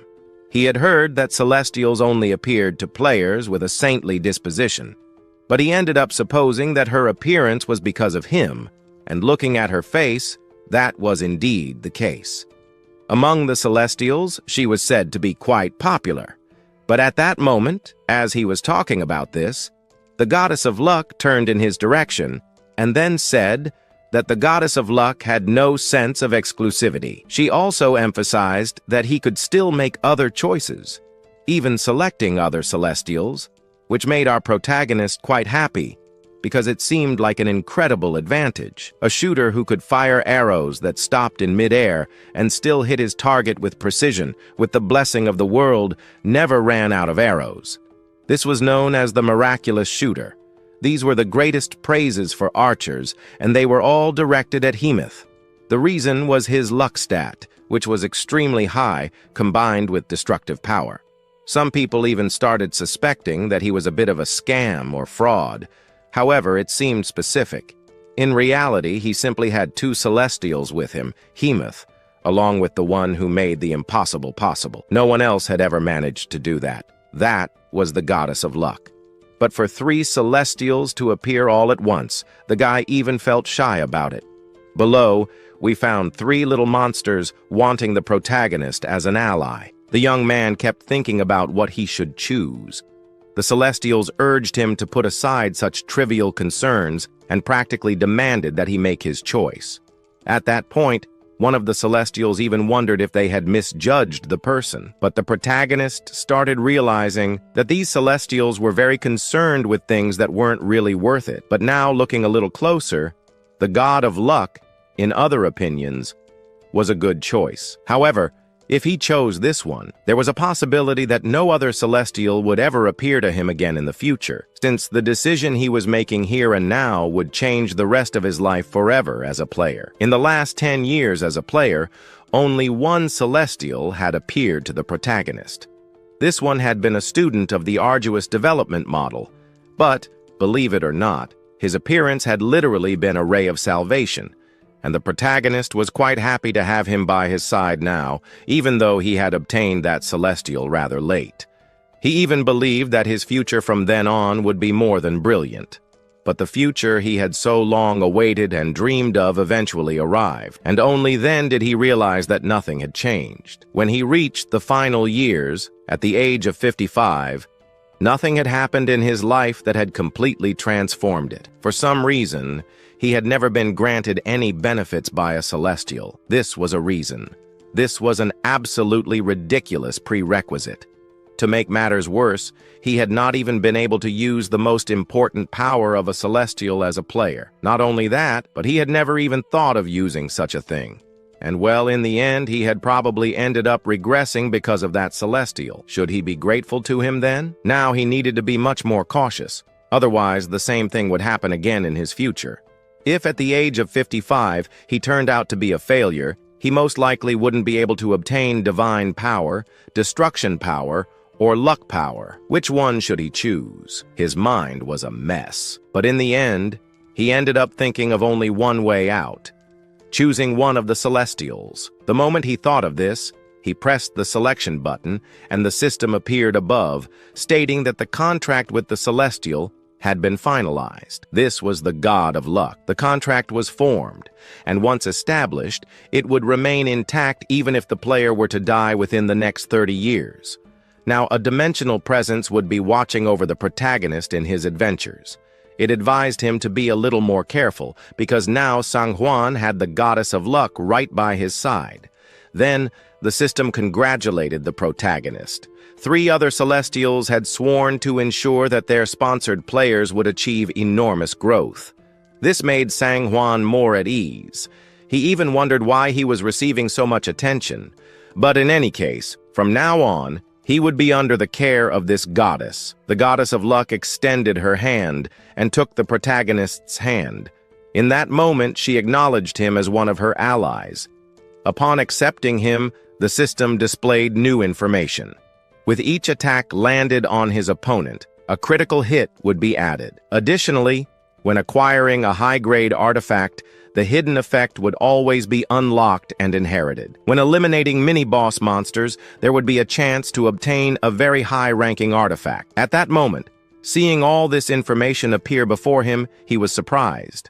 Until now, he had never been able to see such things, but even that was not enough. If he leveled up, he would continue increasing his luck stats, critical hit rate, and drop rate. Looking at the system now, he couldn't believe what he saw. His critical hit rate was at 100%, his accuracy was at 100%, and artifact drops were guaranteed. In the past, Sang Juan had suffered greatly, but now he would never suffer again. However, the goddess of luck asked the protagonist what he planned to do about the offers from the other Celestials. At that moment, he requested that the 2 who were still present leave, as he no longer needed them. Upon being dismissed, the other Celestials became angry with the protagonist.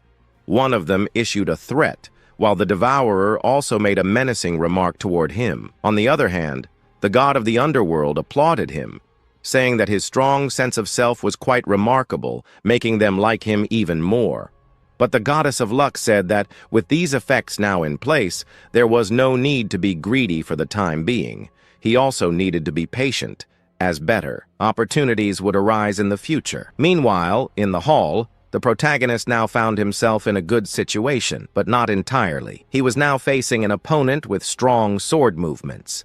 He defended against each strike, leaving the goddess of luck quite surprised as he countered every attack from the final boss. If by any chance this was the final boss, if this was all he could do at his maximum, the boss, upon hearing this, only grows more irritated. So, he grabs his now more powerful axe and manages to defend himself from the protagonist's strike. Only then does he stop, as now the system screen appears, stating that the floor boss has become enraged at the boy.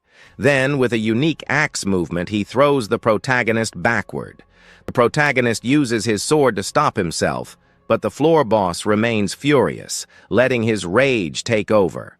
However, this rage that was consuming him moves toward the protagonist. This thing is considered a type of status ailment. He realizes that what has reached him is the disease of intimidation. Our protagonist finds this a bit foolish, but this ability used by the goblin is not as lethal as the paralysis skill. However, it is still dangerous, as the immense pressure weighing down on him is enormous. For some reason, this goblin is trying to break his fighting spirit. So, he needs to use recovery. At this moment, the goblin is attacking our protagonist, but at the last second, Sang Juan jumps to the side. The goblin then strikes, curious to see if he hits Sang Juan, only to be surprised. Sang Juan has managed to defend himself from the goblin.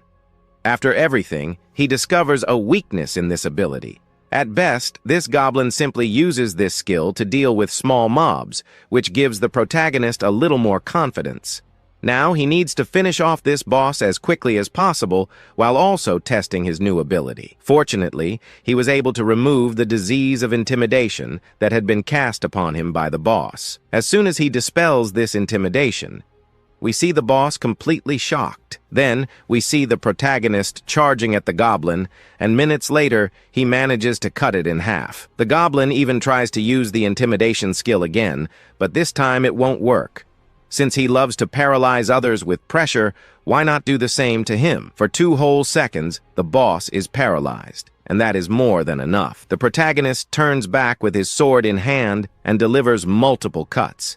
In 2 seconds, he completely takes down the boss, but instead of finishing him off entirely, he uses delay. With this ability, he can hold the boss's life force a little longer, allowing him to advance and deal more damage. Once again, he uses the delay effect. Now, there is a 90% chance of triggering the stun ability, which leaves the protagonist completely surprised. And our story will now continue from where we left off. There, our protagonist managed to do what he wanted as soon as he defeated the boss. The boss simply fell beside our hero while he just stood still, wondering if he had really succeeded. But he had, because the boss ended up collapsing to the ground. Meanwhile, Chico held his large greatsword. After a little while, the system appeared, giving those beautiful congratulations for having managed to take down a very powerful boss. Moreover, it rewarded him with some XP and a few more levels. He then sighed, but also ended up acquiring something new. It was the title of HZ. After receiving it, he sighed again and shouted that it was finally over, while falling to his knees in front of the boss. He felt completely exhausted, especially because earlier he had groups of people following him, but now he was in this completely unknown dungeon. This made him think that he was pushing his body too hard. However, the goddess of luck, on the other hand, thought that she was basically giving him the best of the best if he happened to complete some missions. Something that our protagonist understood as her considering him a madman for getting himself into situations like this. But the goddess of luck, on the other hand, said that everything he had done was just the basics, since he now had the total luck ability. When she said that, it left our protagonist quite surprised. But his priority now was to focus on leveling up his abilities. The first was to increase his luck a little more. When he checked his system statistics, he realized that his luck was slightly above normal. Here he explained something to us. that when an attribute exceeds 100, any type of bonus-related effect ends up being increased by 10%. To give an example, his evasion attribute also ended up increasing, which gave him the advantage of being able to obtain some good items. He looked down and found a shield that had dropped after the boss's death. Upon checking its statistics, it seemed that the shield he had just acquired wasn't anything amazing, but he didn't mind. After all, with the goddess of luck by his side, it was very likely that he would obtain much better items. In the future, however, he realizes one thing. If he increases his luck stat, it is very likely that his artifact drop rate will improve. So he ends up synchronizing a bit more mana into luck, and as soon as he does that, the goddess of luck sticks close to him, meaning that the low-grade artifact will improve slightly. But while he was thinking about how to enhance this, the scene cuts to another place, and in this place, we find a receptionist who suddenly starts talking. However, she was not talking to our protagonist. Yet, our protagonist ends up asking her to reconsider things a bit more, since his purposes and thoughts were basically in his mind. Still, she feels quite bad, and begins to think that he should reconsider a little more. But as soon as she mentions this, he starts to think that he had just seen some bodies around. And for some reason, he cannot let this prevent him from doing the things he wants to do. While he was thinking about what to do to solve this situation, the scene cuts to another location. A few hours later, we see him in his car, driving around happily, because with the shield he managed to get from that goblin, he earned some things. Now he can eat, and he even thinks about what kind of rice he will eat today. But while driving, he suddenly feels a tremor in his car. He stops and asks what is going on until he notices some lights in the car, a sign that poor people cannot have happiness. Realizing that his car was barely holding together and could break down at any moment, he considers buying a new one, as this one would not last much longer in his hands. But while thinking about which cars to get, he starts to believe it is not a good idea, as it would be embarrassing. His current level was not very high, and he would only get involved in more dangerous situations. What if, by accident, he ends up in debt and the guys from the bank come after him? Besides, he cannot take living in constant fear anymore. He then starts to think about moving to the city of players, where surveillance is constant, and all the artifacts he currently needs are there. At that moment, he begins to consider a few things. He also needs to buy used equipment to make things a bit easier for himself, but he stops to think. However, there is one thing he needs, one thing more important. That was money. And right now, he needs a lot of money. And there is only one place where he can earn money. The system was created along with the era of players, and with its emergence came missions. An organization basically manages missions to give players wealth and money, but they call it the Players Association. With no other way out, he starts to think about a system controlled by the Players Association and realizes that he really should go through with it. So he asks to be waited for, as he will be arriving at the mission arena. He speeds up his car, but he does not get very far, as his car was already on its last legs. Back in the present, he cannot believe he is being stopped at the entrance, but she asks him to wait a little while, as he could enter a dungeon suitable for him. Moreover, she is surprised as to why he is trying to enter a level 100 dungeon. For that, he asks her to trust him.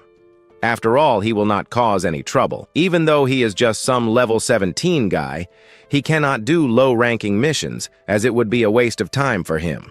With the feeling of wanting to cry at the same time as looking at the guy's face, she only asks again, so the guy would at least go to a certain place where there were lower-ranking missions.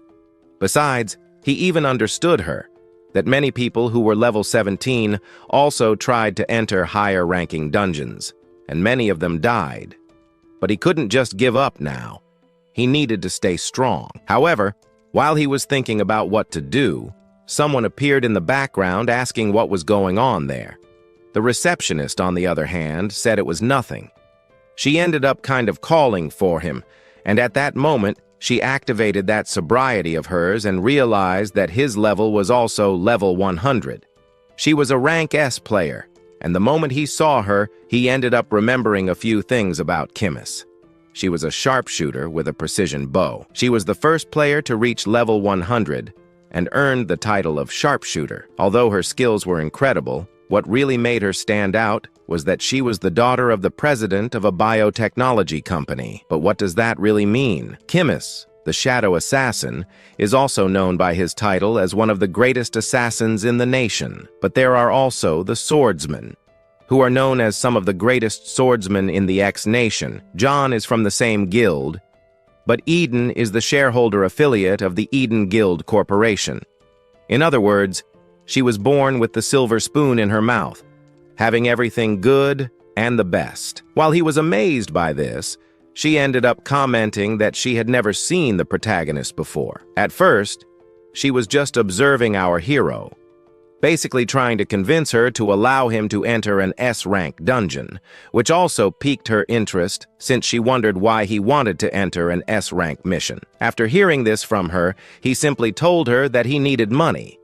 But as soon as he said that, a background character appeared, asking who that guy talking to Kimis was. However, others asked them not to point at him, especially since that guy was crazy, so they asked to leave him alone. Besides, that girl was being nice to a newbie like him. But Kimis stood over our hero and ended up saying that the dungeon he wanted to enter was dangerous. But for him it was fine since he was already used to it. At that moment, he only heard a few words from those people. The danger level was high, but he was already aware of that. But at this moment, he remembered that in the past, he had tried to join her group, but, he was weak back then, and she ended up rejecting him. Even though he had been rejected before, he couldn't hold a grudge about it. But still, even if he wasn't fully aware of things, he couldn't proceed with missions there since he would need a group, and playing solo wasn't allowed. But as soon as she brought up this subject, we saw him surprised, especially since he started thinking about some things. The mission and solo bans would only be lifted in another 4 years. So at that moment, our protagonist simply laughed and realized that he had been looking at the wrong information all along, and it was very likely that he wouldn't be able to enter there. So he ended up apologizing and leaving. But before he could leave, she started talking about something. It was about whether he might be interested in going on an adventure with her. But as soon as she said that, everyone wondered if that was serious. At that moment, they started to feel a little jealous and began to wonder who that boy was. But he ended up saying that he would need a condition, which surprised her quite a bit, seeing that she wanted to help the player, but in return, he wanted some extra conditions. He simply said that he was a newbie, and moreover, he had a hard time trusting people. But unfortunately, she didn't have any conditions. Instead of conditions, she only asked him to make a promise, that if he disappointed her, it was very likely that he will pay a high price for it. But if by any chance he stands by his words, she will most likely apologize for her actions against our hero. At this moment, he ends up understanding, and it is quite likely that she was just testing the boy. With a smile, we see that he was really taking this thing a little more seriously. But Kimson's influence is not simply to be the best player in any gear she uses. That doesn't even trigger because anything that comes out of her mouth kind of turns into dozens of articles. But there were also rumors going around about the person she likes the most. She likes the kind of person who doesn't go around saying they like just anyone. After all, those types of people who are known as confident players are practically destroyed in Kimson's presence. But if Kimson really wants to see his real power, our protagonist is willing to do it. He even invites her right away so that he could be there to fight soon because things would get interesting. And so, the scene cuts to another day. She says goodbye to her guide and ends up asking that he not go through there anymore because she will be taking care of personal matters. She also comments that although her guild is always full, it is a nuisance, but she is looking for some members to participate in some raids with her. And so, when she enters this place, she ends up encountering our protagonist so that she could trust him. And this is the moment when Mayon practically had a reason for Sang-Yun, our protagonist, to win her over.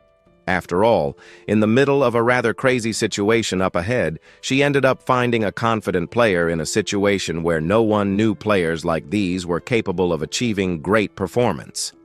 Now, looking directly at the protagonist, they both realize that things here seem quite important to her as well. But Kimson interrupts everything and ends up asking that girl what mission Sang-yun will be participating in. She stops to wait for the moment and only later shows her which mission he will be undertaking.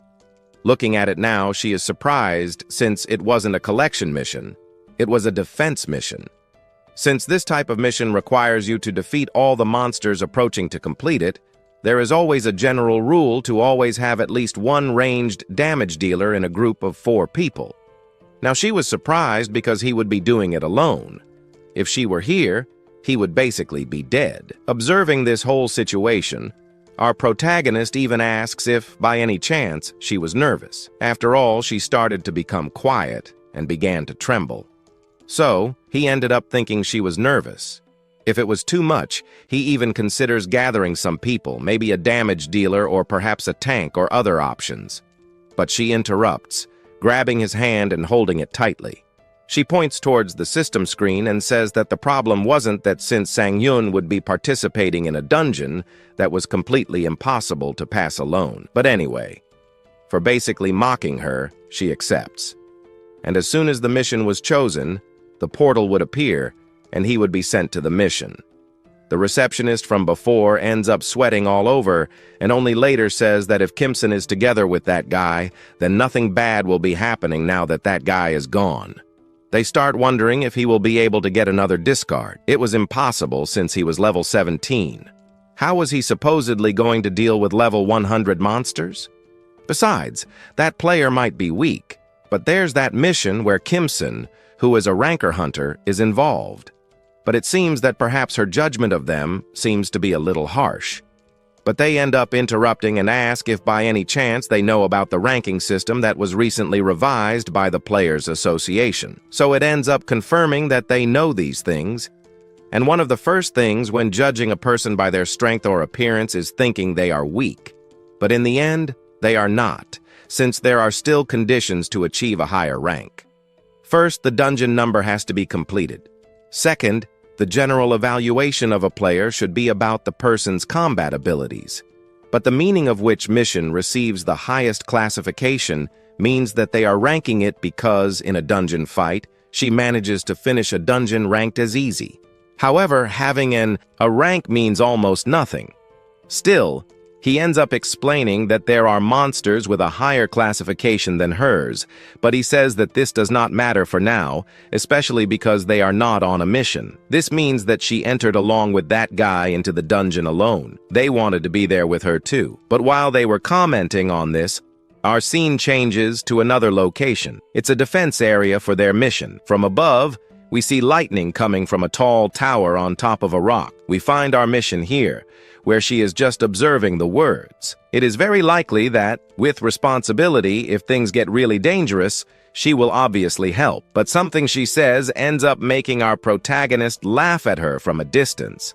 And only after does he comment that, after the experience she will have here, he at least hopes she will wake up a bit to reality. But 30 minutes earlier, we see her wondering what he was doing. And to this, he responds by asking what exactly she means by what he said before, up until now. At that moment, he asks for no interference, and then he continues, saying that if she concentrates strangely on support, he will be giving 5%. And no, he did not hear wrong, because the finesse dungeon will be giving 5% of everything they earn inside, since she is just support. But she ends up thinking he was a little afraid because of some conditions she mentioned to him before. Still, she will interfere anyway, because there is no way he will be able to handle this alone.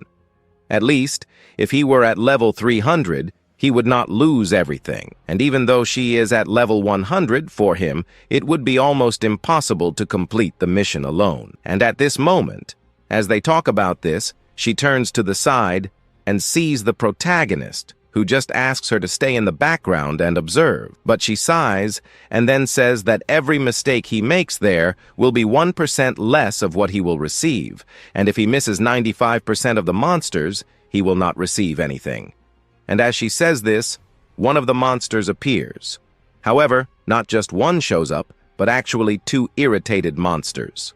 Meanwhile, on the other side, we see our protagonist apologizing a little, and now he asks the little creatures to come at him. He then grabs his sword and drops it on the ground, which is enough to crack the entire floor. The wolves end up feeling a bit scared. Moreover, he says that he will not lose sight of a single monster. As these monsters head toward him, while all of this happens, she is just watching from behind. The wolves charge forward, and we then see our protagonist cutting down the three that came at him. With his large sword, our hero easily managed to cut each one of them. And the moment he sliced through them, he just kept moving forward. As he advanced, the monsters behind him all fell to the ground, defeated. Our protagonist, still carrying his sword, ends up praising the screams. While he was fighting the monsters, for some reason, she found the way they moved cute. But as she thought about it, the scene flashed back to the past. Now, looking more closely, she realized that he wasn't just an overconfident player. After all, that last attack was relentless. His stance was completely advantageous, which gave him a significantly greater range. In addition, in their guild, there was a swordsman known as Jay, who always said, "Offense and defense are one and the same." He minimized unnecessary movements and was able to take down multiple enemies with a single strike. To be so confident, he must have been quite bold, especially considering the overwhelming amount of monsters in front of him. However, his level was only 1, and it didn't seem like he could handle so many enemies alone. On the other hand, she wondered if she could help him. The moment he used the skill Stun L, the wolves' movements immediately stopped. Upon realizing this, she was shocked to see that he had a paralysis ability. Still surprised, she decided to jump to the top of a building, but lost some of her balance and almost fell. Meanwhile, the scene returns to the protagonist, who was using all his power during the fight. She realized that this was dangerous, but she couldn't care about anything else because he had used the paralysis ability, and she counted exactly 4 minutes of duration. This meant that he could paralyze the monsters long enough to defeat them quickly. Once again, she asked herself, who is this guy? While this doubt hovered in her mind, the fight continued. During the fight, something surprised the protagonist. One of the wolves was thrown forward by an unknown force. He remained still, watching a wave of wind approaching. Finally, the black wolf appeared. This wolf had a strange power. With every step it took, the monsters around it fell dead. When it opened its mouth, it let out a deafening roar. In her past life, the protagonist had never faced a monster like that, but she felt a strange sense of familiarity. However, this soon became a problem, as the black wolf used the same paralysis skill, Stun, on her. Now she was immobilized for a few minutes. As she thought of a way to escape, the scene returned to her. One of the rays emitted by the wolf headed towards her, but before she was paralyzed, she used a special skill to nullify the effect. This attack brought her back to reality, and she realized that she had lost all concentration. While thinking about how she could help the protagonist, she also pondered how a player of such a low level could escape this paralyzing skill. However, the protagonist used a new system skill that removed the stun. As soon as he freed himself, he charged at the wolf, surprising the girl even more. In addition to using perfect posture while wielding a great sword, he managed to nullify the effect of the paralysis on his stats. For a level 16 player, this was considered impossible. When he approached the wolf, the protagonist noticed something curious. The wolf, which had previously seemed so powerful, was now completely paralyzed. Apparently, he had believed that the protagonist would remain immobile under the effect of the stun, but the situation had reversed. Now, the one who was stunned was the black wolf, while the hero prepared for the next decisive blow. Sliding to the ground, and at this moment, our protagonist can even feel the panic in the wolf's gaze, and panicking here means the result of the battle. He grabs the sword and ends up piercing the wolf, and by sliding, he manages to stab the wolf entirely from behind. Literally, his stand ability ended up surpassing the stand on the other side, and in the end, when he managed to bring down the wolf, it falls on top of our hero. Now that he has taken down a monster like this, some of the monster's blood stains his clothes, but since that's the case, he might as well make some messes to have a little fun. Meanwhile, on top of the building, we find our Kimso completely happy. At the moment, she wasn't happy for our hero himself, but was wondering intensely who on earth our hero could be. Our story continues with him sitting there relaxed on top of the monster he just defeated. But at the same time, sitting on top of it, the system ends up giving our protagonist some bonus points, and with that, the rank D title. He also got a fearless effect, which is actually a good achievement. However, now that it's over, he turns around and there he ends up finding the girl from before, who was just watching everything. And he realizes the doubtful looks he had on him before have disappeared. It's as if his spectator has completely changed. So since there's an audience and he's the artist, he shouldn't just stand there. He should be fighting new monsters. And for that, he wonders if by chance he was already ready. And at the moment he said that, above him we find a wolf, which opens its mouth and starts to roar. And only then the system below shows that he was the final boss. After revealing that it was the final boss, we then see the boss attacking our protagonist. However, its speed does not compare to his. Furthermore, his attacks are known more for being unforeseen. But 30 years ago, and 30 years later, all of his patterns have been basically analyzed. So now he wonders if he should call it unforeseen. So since he did not know that, but he could be advancing towards him, with just one move, he manages to land a nice blow on him. But his objective, which was to make a kind of attack there, ended up not failing. And he also thinks, as expected, of a boss who is perhaps surpassing level 100 or more than that. He, who was not happy with this, we go back and see her completely surprised, because she did not believe it. She even thought that our protagonist was using some cheats there. And to make matters worse, he carries that gigantic sword piece there as if it were a piece of paper. After he managed to block the wolf's blow, the wolf advances towards him as quickly as possible. He opens his mouth and only then tries to bite our protagonist, but he fails. Our hero quickly dodges to the side, but he manages to see our protagonist turning to the side.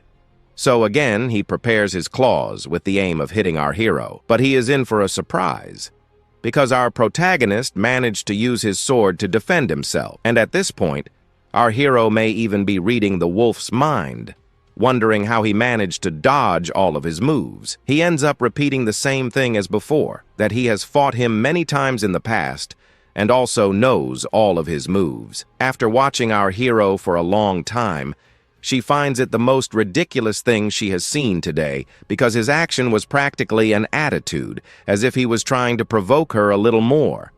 After showing off a little in front of her, he starts running away from the wolf, especially since this fight against the wolf was taking a long time. And if by chance he had been running until now, as expected before, he would have already managed to reach exhaustion. And to make matters worse, how does he manage to have so much stamina around here?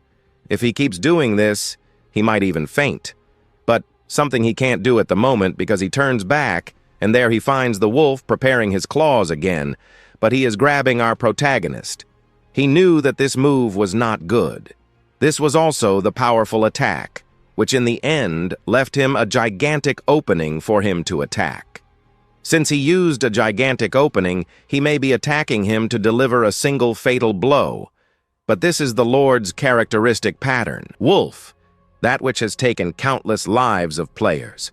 But he has not yet used this type of movement in combat, so why not test it here now? And at this moment, he turns around, and only then can he perform the move he wanted so much. He cuts off the hand of that wolf, which had been standing there in the air for a long time. And as soon as he cuts it off, he prepares another move with his other hand. At the moment he does this, we find the girl from before completely surprised, because minutes later she sees the scene where our protagonist was caught by that other hand of his. At the moment he was caught, we find her falling to the ground and calling for our Sang. After all, we realize that he was basically just another dumb player, maybe an idiot. And even if Sang showed extraordinary and powerful skills, Standing still in front of a monster like this was, without a doubt, going to kill him. However, at that moment, knowing that she can do nothing more for him, we see her apologizing. But in front of him, a glow suddenly appears, and he wonders where it came from. And here we are shown that it was precisely the shield he used. However, because he used this shield, his shield ended up disappearing completely. This means he will never be able to use this equipment again. He also ended up getting a special effect, Sacrifice. Sacrifice is a special effect that is activated unconditionally. The recovery has a cooldown of about 30 seconds, and also, all damage inflicted on the damaged body part is converted into healing power. If the damage exceeds the player's maximum HP, he will basically recover HP equal to its maximum value, a recovery ability that is activated conditionally, which for him, as we can see here, has become quite useful. But in order to activate this, you need to select the part of your body for the effect to be active. But then, he can be choosing sections. But normally when choosing to be able to heal, it is always safer to use the back. But even the back is divided into 4 sections, which becomes a bit inefficient. But if you use a little strategy, things can work. After testing, what he wanted so much worked.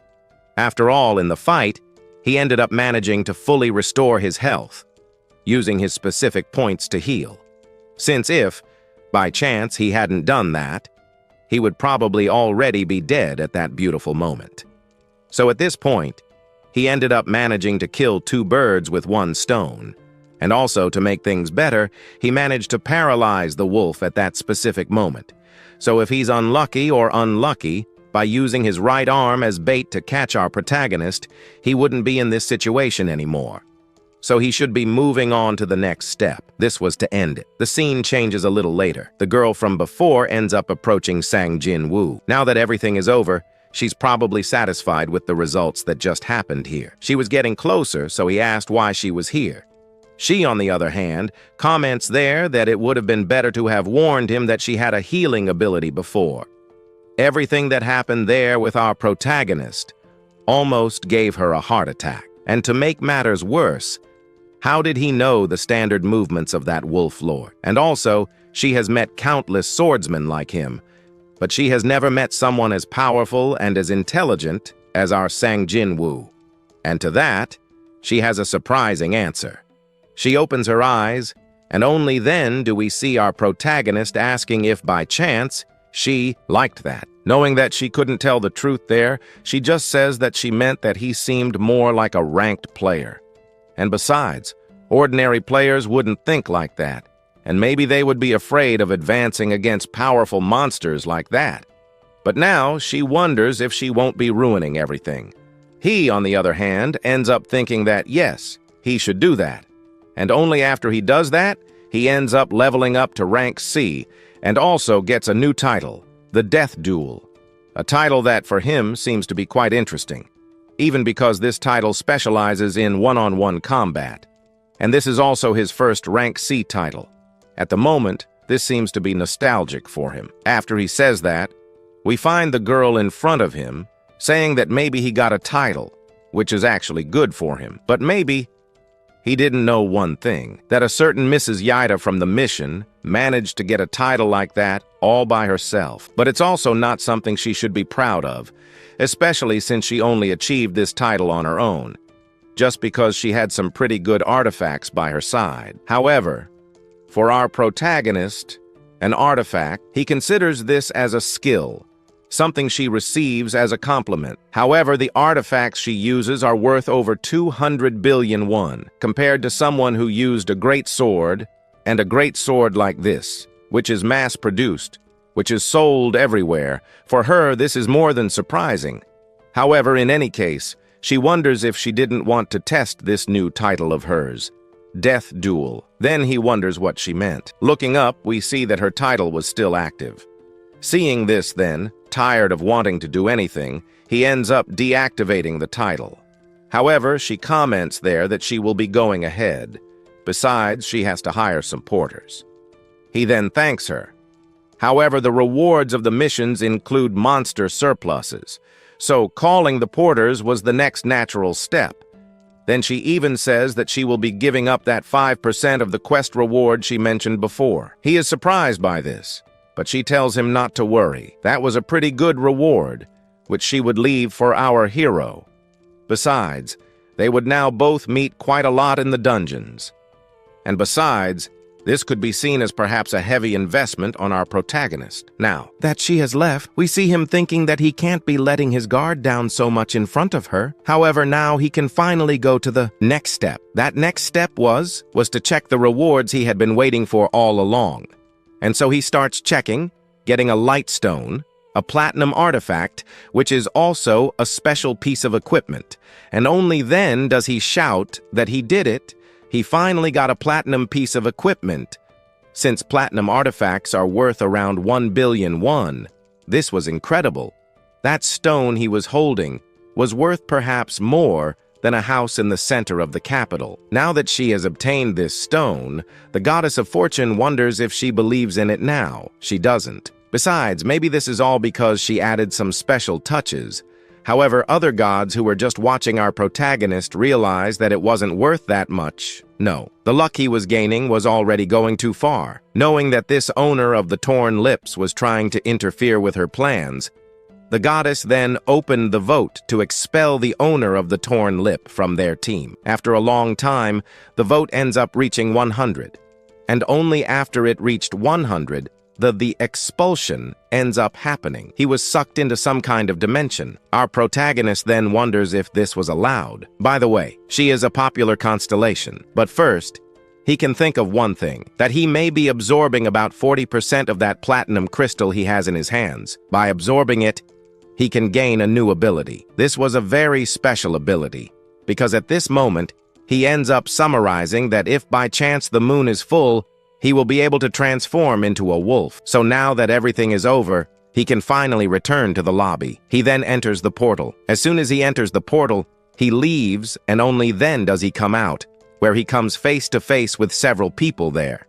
Then, staring at our protagonist, everyone was in disbelief. Maybe this is Sang-ji, one who managed to finish this level 100 mission alone. And for that, he turns to her and wonders if, by chance, all of this wasn't basically a lie. Furthermore, who would have put someone who was level 17 into a level 100 dungeon? And to make matters worse, how did he manage to do all that alone? At first, she even thought about stopping him. But in the end, after watching things, she changed her view. And she even continued to say that she should be remembering Sang Jin-woo's face, because he will perhaps become a very powerful person from now on. However, our protagonist, in his mind, even thinks that he felt bad for those people in his guild. Looking back now, the guild scouts realize that our protagonist seems to be a lone player. But how about joining their guild? Knowing that it would be difficult to hire him, they would offer our protagonist a good reward. She then stops everything and apologizes, especially since the two of them have to discuss some things in person first. And maybe this all means that the Eden Guild has already identified our protagonist. She turns around and wonders if this wasn't right. He, who clearly doesn't know anything, just agrees with everything. But the scene changes to them inside the limousine. Our hero just took out his cell phone and watched some 500 million won falling into his account. His happy face already expressed everything. She, on the other hand, asks if this was by any chance the first time he had received a good amount of money. He reveals that it was. And to make things better, she ended up pulling some strings there and ended up managing to call some rank A porters. And only then, he thanks her for being able to help our protagonist. However, the protagonist until now didn't care much about her because his focus was on the 500 million. However, she ends up calling the driver and asks him to activate the silent mode. And so it was done. A window there ended up closing, which gives our protagonist a little fright. And then, only later does he think about what was happening here. And besides, all the kindness that was happening to our hero wasn't completely free. But really what she wanted from our protagonist was just one single simple thing. That was for him to join the Eden Guild. He reveals that rather than facilitating, the ability to wind seems more like trust. And there's also a reason why he's called Eden. And she, on the other hand, even says that she won't regret it if she accepts it. And it would be a lie to say that she wasn't expecting this kind of situation. After all, he regressed. In his other life, he was just a member of an ordinary guild, since that guild was nice and trustworthy to be in, at least until that incident happened. At the moment, his growth speed was gigantic. He couldn't basically be ignoring interesting points and getting stuck in the same past he lived before, and also, at the moment, playing alone will be helping him grow much faster. Only then, he apologizes. Then she asks if by any chance he will be starting a one-man guild, which surprises him with her speed of understanding. Looking at Sangjin, it was also not to be guessed that he would start his own guild. What matters is that at this moment, she is the only one who knows this information about our protagonist. Even if she still knows that our protagonist is going to start his one-man guild, this seems interesting to him, even because the cards on the table are open, and it seems that she was showing interest in joining perhaps his guild. But already in a slightly more distant location, in a more rewarding location, we find our protagonist there making a deposit of 100 million won. And also the rent for this place where he is staying was 5 million won per month. In this place now that he is, it is very likely that he will not be able to regret anything. The place was peaceful, which he will like. So then she leaves. On the other hand, he is quite happy because he found a place very quickly. This, of course, for all the people on the waiting list, they simply disappeared like that. Maybe he even wonders if this is also part of the goddess's luck. Wondering this, he goes to the window. In the window, we see him standing there for a long time. Now he begins to stop and think a little about his life. Now everything that happened here was quite short. His mysterious regression, the sudden changes, all of this left our protagonist at the moment a little dazed. And passing days and days, he tried to figure out some things that would lead him nowhere, so he had no idea how to move forward. But soon, his mentality changed completely. A feeling he had forgotten before, even though he hadn't done anything yet. Since now he could feel the blood running through his own body. This was youth for him. Since, having youth, he won't stay still this time. This time, he will be able to live a different life. After all, he has already sworn not to live like a coward again. Besides, the opportunity for his growth arose at several moments. Inside the limousine, she ends up calling a certain reporter. And here it is revealed to us that this reporter is a rank S reporter. He, on the other hand, ended up hearing that she was with our protagonist on a mission. So, like that, she continued to say that it is exactly what he heard.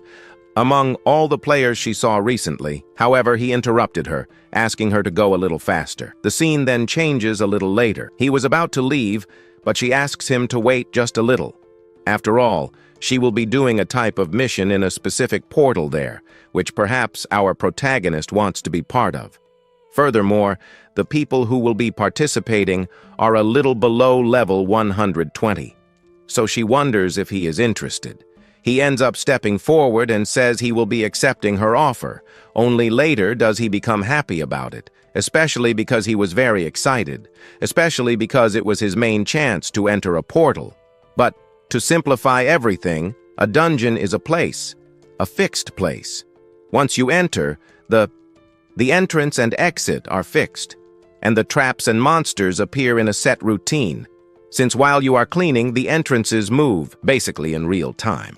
Sometimes the monsters even change, but always, the greater the risk, the better the rewards, and it's an unwritten rule in the world of players. With an unidentified portal, there is a bonus system, a bonus for completed awards, which guarantees a very high-level artifact. And Myson most likely already has one of these artifacts, an artifact that can ignore the Black Wolf's rigidity. And to make matters worse, you, at that level, won't be able to obtain such good equipment as that. Since he wants to go so much, she'll be getting in touch like this as soon as possible. Maybe she'll be getting in touch quite a lot these days with our protagonist. And before she can leave, she asks him to add her phone number. But before showing the phone number, she ends up showing some things she shouldn't show, since she just wanted to move to a place where he could be typing her phone number. Of course, by showing all this, our protagonist implies that everything was happening that way. Our story then continues from where it left off. He ends up going into a room while thinking about the photo he had seen before. It seemed like he already knew this guy in his past life, but it also seems like there is a story in the middle of it all. Even he has a story that could never be told by anyone, unless someone ends up finding out that he has regressed. And no matter what happens, he can't reveal it because it will be a headache if someone finds out. Thinking about this, he ends up having the memory of the same person who regressed our hero. Now he wonders where he could be, or what he was doing at that moment. Still, they spent a lot of time together. Except for him, he could perhaps show up or show his face to him. But this is something he owes him later. Because our scene cuts to another place, in a closed room, we find that girl who was with our hero. She was there staring at the screen of her cell phone at the same time. The guy sitting next to her thought he would have a fair conversation with her, but it seems he had important news. It could come on his cell phone. To do so, she reveals that she was waiting for a message from Sang Yu Huan, since he and she will be entering a dungeon together. What he understands at first is that they were both blindly in love with each other, because she refutes it, saying that wasn't quite the case. Then he comments that that guy there wasn't the guy who rejected him from joining his guild. Even he was surprised and wanted to know who that guy was. And only in the end does she understand that he got nervous over small things. And besides, it seems that there is one thing that surpasses him: his swordsmanship. It seems that her swordsmanship was much greater and superior than his.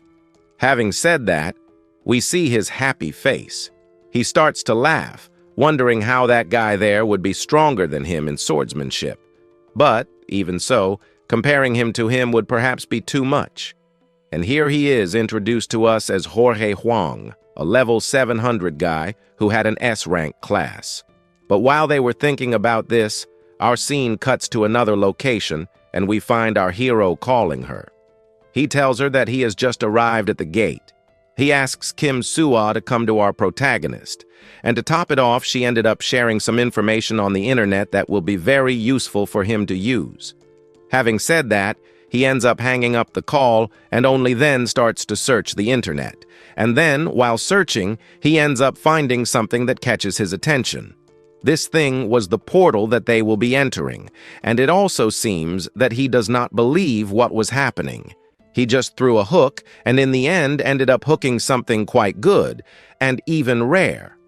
This was an ability that when the full moon is active, he can use the ability that, when active, nearby monster wolves cannot attack the person who used this ability. As soon as he saw this, he just thanked Kim Soo-ah for giving him these tips. But while he was talking on the phone, a guy appeared and ended up making fun of our protagonist, just a little. Now that our protagonist has become a celebrity, he, who was no longer a leader of almost anything, is surprised to have received an invitation from him. Looking at the whole atmosphere here, it seems that the protagonist has not yet received that certain approval from the person who is calling on that cell phone over there. You know what would be happening if everything is going to be approved there at night, until he is interrupted out of nowhere with the cell phone in front of him, showing a newspaper saying that he was on the front page. And the reason was that he was getting closer and closer to Kim Soo-ah. And not only that, his longtime relatives end up calling our protagonist. However, he ignores everyone. Anyway, it was something that he should leave for later, until out of nowhere, he decides to extend his hand, and then extends his hand with something holding it there. This was important to him. After he sees this, he simply thanks his former leader, but he tells him not to thank him so much. Looking at these artifacts, he says that all the artifacts that were around here were full of his old fingerprints. But then, he wonders why he didn't throw these away and buy new artifacts. He gets an answer, saying that maybe he just wanted to inherit his fighting spirit. So he asks him, the leader, to take this as a kind of overcoming type of thought. He could also be explaining to him that older artifacts have much better rate improvements. So either way, he can't ignore this. Until then, the new member of our hero's group appears, apologizing for being a little late. As soon as she approaches, we see our protagonist wondering who this person could be. He reveals that she was an appraiser who was going to be helping them with the transitions. But to be honest, he hugs him and says that he brought her here just so he wouldn't underestimate him. As soon as he talks about this, we see her using her ability, and a purple aura goes towards the artifacts that were on the ground. After a while, the system appears, saying that the appraisal was complete, and it seems that the evaluation ended. And it seems that everything went well. But before the final sale, he picks up a sword, and only then does he wonder if by chance they might be taking a closer look at his sword. He, who was not a sword expert, ends up revealing that he couldn't do that, and he is also not an expert at looking at his friend's swords. He, on the other hand, ends up commenting that he can't be stupid enough to realize that the one who was superior to him now was our hero. So if he gives him some new teachings, he'll be quite happy about it. Teaching him something that left our protagonist without thinking. He even thinks about refusing, but seeing his face, he has nothing else to do. Having said that, he asks him to use his best fencing skill here now, and only asks him to ignore them here, pretend they don't exist. Before he can continue, he asks the evaluator to at least stay behind him. She agrees to this, and we see that he decides to use his fencing skill. His eyes shine. Then he makes some moves there. His movements were remarkable, and his strength increased a lot. It seems that he had a gigantic evolution after that dungeon. However, there were some gaps there. After his cuts, he calls for our Huang, so he approaches and comments if something happened to his right arm. He is surprised, but also wonders how he knew that. Surprised, he just reveals that he has a weakness in using his right arm to defend himself or attack. Or also, when he went to some dungeons, he ended up kind of hurting himself in that arm. So he can't use his right arm much. Maximum potential of your right arm. Our hero comments there that he needed to use a kind of fencing style that was a little bolder. That would reveal his weakness a little more. And after choosing his bold side, you start to practice your moves. At first, changing will be difficult, but as you commented on this, the girl got closer and closer. However, as she got closer, she started to stop a little, because we saw that they were saying some strange things. The other one asked her to stop because it was hurting a lot, and with each word that came out of their mouths, we saw her face getting redder and redder, and the situation got weirder and weirder, and she wondered what she was seeing here at this moment, and if she had waited a little longer, our protagonist would probably have bought him a snack, and the rest. However, our scene cuts to a car, and inside that car, we find our Sang Huan. In the car, he is sad because he ended up spending a good amount of money to have this car, although he made a lot of profit, and now he will be able to enter his dungeons a little faster. And his leader's evolution with fencing improved a lot after that training he gave him. But after the training, it seemed like the evaluator had a somewhat strange look, and his face was red after he finished training with that guy. However, he ignores everything, even though that should be the focus, because now he should go back to his room, and there he could be trying to devour those artifacts of his and become stronger, until, out of nowhere, something happens. This catches his attention. Some people get in the way, out of nowhere, of the road, and our hero stops quickly. Then he wonders if he was okay. He ends up saying that he was. However, he approached the car and said that he had been tired for a long time, just waiting for our Sang Huan. After all that, he just asked him to get out of the car quickly. After he said that, we see that he had a reaction, which surprises this guy, commenting that idiots always have the same reactions. And since he doesn't want to talk, our hero simply sees a glow, and only then does he use a fire ability. We then see him commenting that he didn't want to get out of the car, so he'll make him get out of the car as quickly as possible. Now that all this has happened, he ends up remembering something. These guys, they're those guys over there, Shaeon and Shesion, from the Utopia Guild. These guys are the kind of people who post videos on the internet making fun of and mocking the faces of the weakest.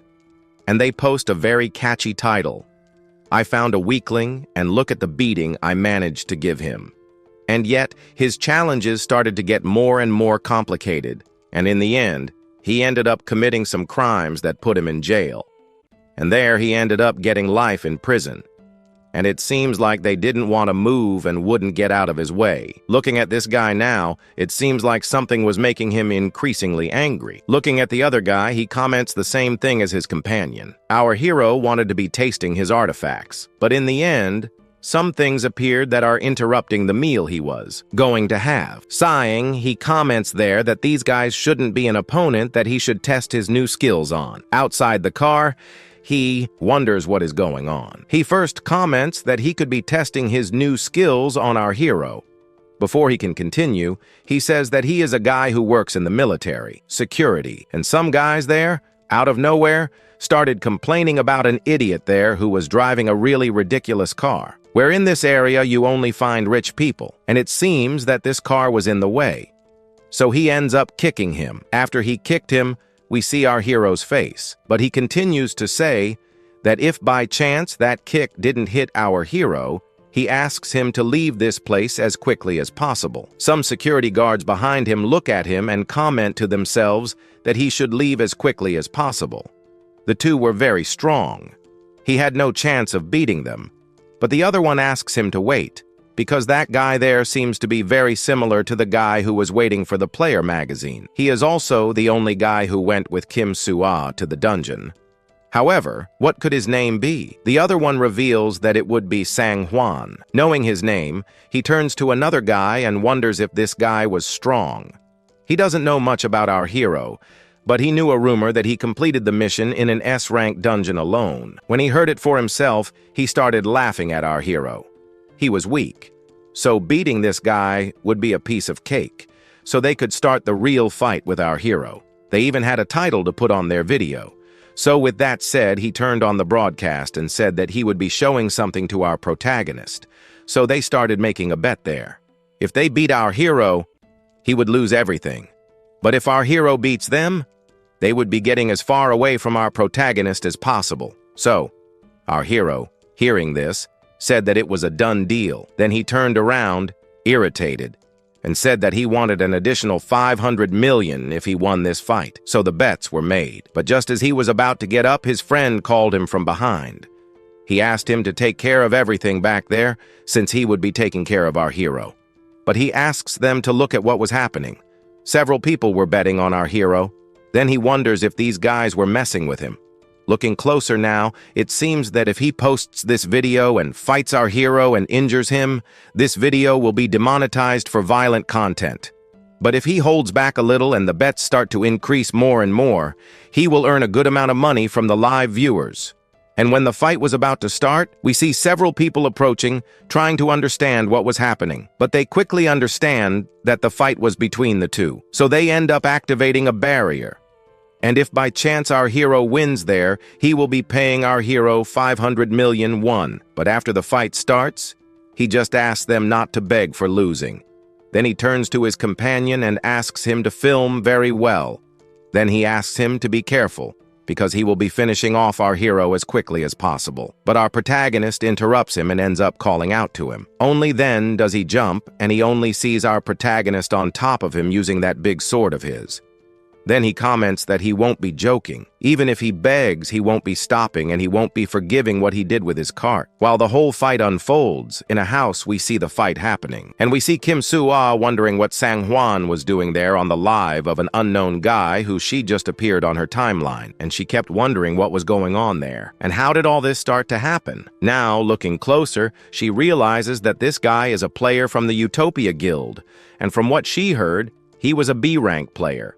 But she also heard that he was a guy who liked to show off to others. While she was staring at the TV screen, we then see someone appearing from behind. This was her sister, wondering what was going on, and she also doesn't understand why her sister was frowning all this time. While she was asking this, here she is introduced to us as Ji-in-tai, level 700. Her rank classification was S rank. Also, she turns to the TV, and on the TV she finds our protagonist facing the guys. Looking closer, she realizes that this guy is the one she has been trying to recruit for her team all along. She agrees, but she also doesn't understand why Sang-hwan was on TV facing some almost random guy. While she was talking about this, the scene changes to the fight, and he ends up getting more and more irritated. He used more and more force to knock down our hero. Even using his full strength, he had no advantage. But he wouldn't give up, so he used a stronger fireball in his hand. And only after he used it, he shoots towards our Sang-hwan. He saw this. So to do this, he ends up holding his sword a little tighter, then raising it upwards. And by doing this, he manages to undo that fireball of his, leaving him totally surprised. He ends up being kind of surprised because with his sword he managed to cut his fireball. And not only that, because when he cuts it, that thing goes back. And with that, an explosion happens. So we have the blondie totally scared. He can't believe what he was seeing, but it seems that he finally did it. Since he regressed, now his body was moving exactly as he wanted. But before the fight can continue, we go back 3 hours earlier. He thanks the evaluator, but she says it was nothing. The girl who was watching that whole scene ends up understanding that our protagonist had a hard time just now. The guy, although he doesn't understand much, ends up inviting our hero to eat some things at the end, since he had some money left over. But he ends up apologizing because he has some important things to do, which ends up surprising the leader. Knowing that our protagonist won't go, he turns to the evaluator and invites her. But she had some things to do, and so he leaves. We then see our hero in a calmer place. Now he takes off the artifacts, and only then does he end up sighing. And a system screen appears.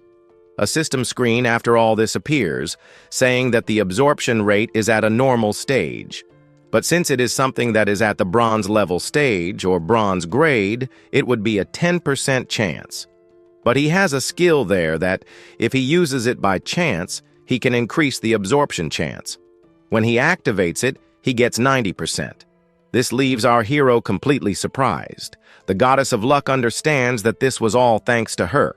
But at this point, he ends up commenting that the percentages were always low. Since it was a high one, he has a huge question to ask our goddess of luck. He knew that this goddess of luck was famous among the gods of the constellation. So he wanted to know if by chance she had heard of another constellation, a type of honor student who flourishes. But as soon as he says this, she understands that our protagonist was already wanting to look for another constellation to replace her. And this, then, makes her scold our hero. But he says that it wasn't so good. That constellation had something special about our hero. Well, thinking about it that way, he even thinks that it's right for the goddess of luck to be upset with our hero for saying things like that in front of him. But when understanding our protagonist, the goddess of luck gives our hero a new chance, and she will also be investigating this new constellation, which she did not know about. Understanding this, our protagonist only thanks her, and since it finally worked out with the new constellation that he and she will be looking for, he must then start with his plans. And so he begins to enter his dimension. The moment he enters his dimension, he takes those artifacts that he had there before, and with that, in the dimension, we see that those artifacts have turned into beautiful meals. And here in front of him are like 5 pieces of food for him to be devouring. Looking at all these artifacts that he will be devouring, he begins to wonder if by eating all of them, how strong he will be getting. So he devours the artifacts, and we return to the current fight. And here we find him standing. And after cutting that fireball, he now wonders if by chance he does not have enough strength. Annoyed by this, we see him trembling. Our hero just looks at him. And only later do we see that he got angry, and once again he prepares a fireball to shoot in his direction again. And Kim Soo-ah, who was on the other side of the screen, ends up asking him to be a little careful. Her sister just asks her to calm down, since he's going to dodge it. And then we see the fight happening. Our hero advances towards him. He advanced. While there, he started preparing some fireballs. And while he advanced, he commented that those 500 million won will really be our hero. While he advanced, our scene cuts back, and we see our blonde guy's face all happy. He asks him to advance, because that was part of the plan. While he advanced, our hero feels trapped. Then he looks at his foot. His opponent smiles, and only then does he raise his middle finger. He comments there that he won this fight.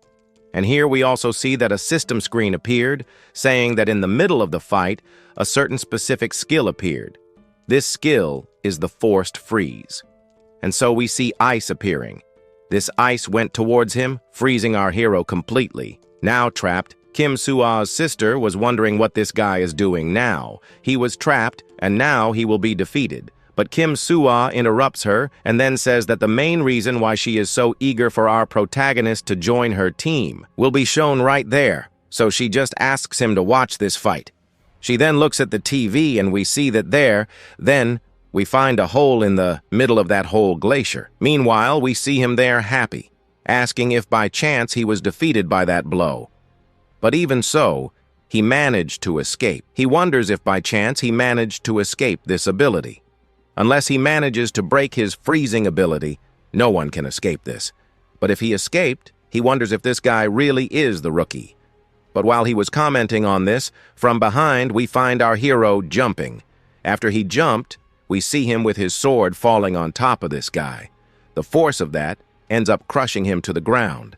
On the ground, we see our protagonist wondering if by chance he wasn't injured. Until then, he realizes that he was saved by the training mode. However, the blonde guy who was watching the live at the same time filming started to find something strange. That guy had a bit of a loser vibe before, but that's all changed now. So he wonders what kind of trick he's pulled. Used it. Kim Sua's sister realizes that he has just awakened a new ability. Kim Sua, seeing this, wonders how it was possible. She answers that it is very likely that he has unlocked a transcendental ability, or it could be psychedelic. But looking closer, it is very likely that it is psychedelic. This is an ability that you accumulate strength by taking damage. But the exhaustion is gigantic, and it seems that he is trying to beat his opponent without even being hurt once. Kim Sua, who knows Sang-hwan, understands that he will be able to do this easily.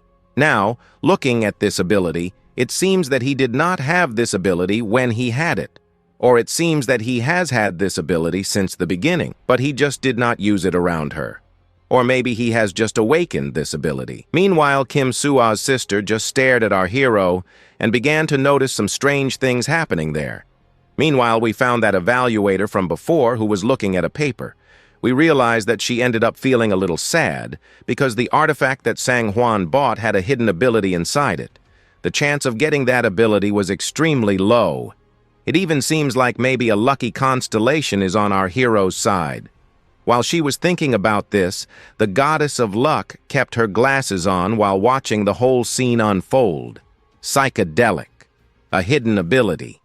And it gives him a lot of power. He comments there that it's a bet and that it's life or death. An extremely gigantic aura emerges from our hero, and he increasingly puts strength into that shield he left there before.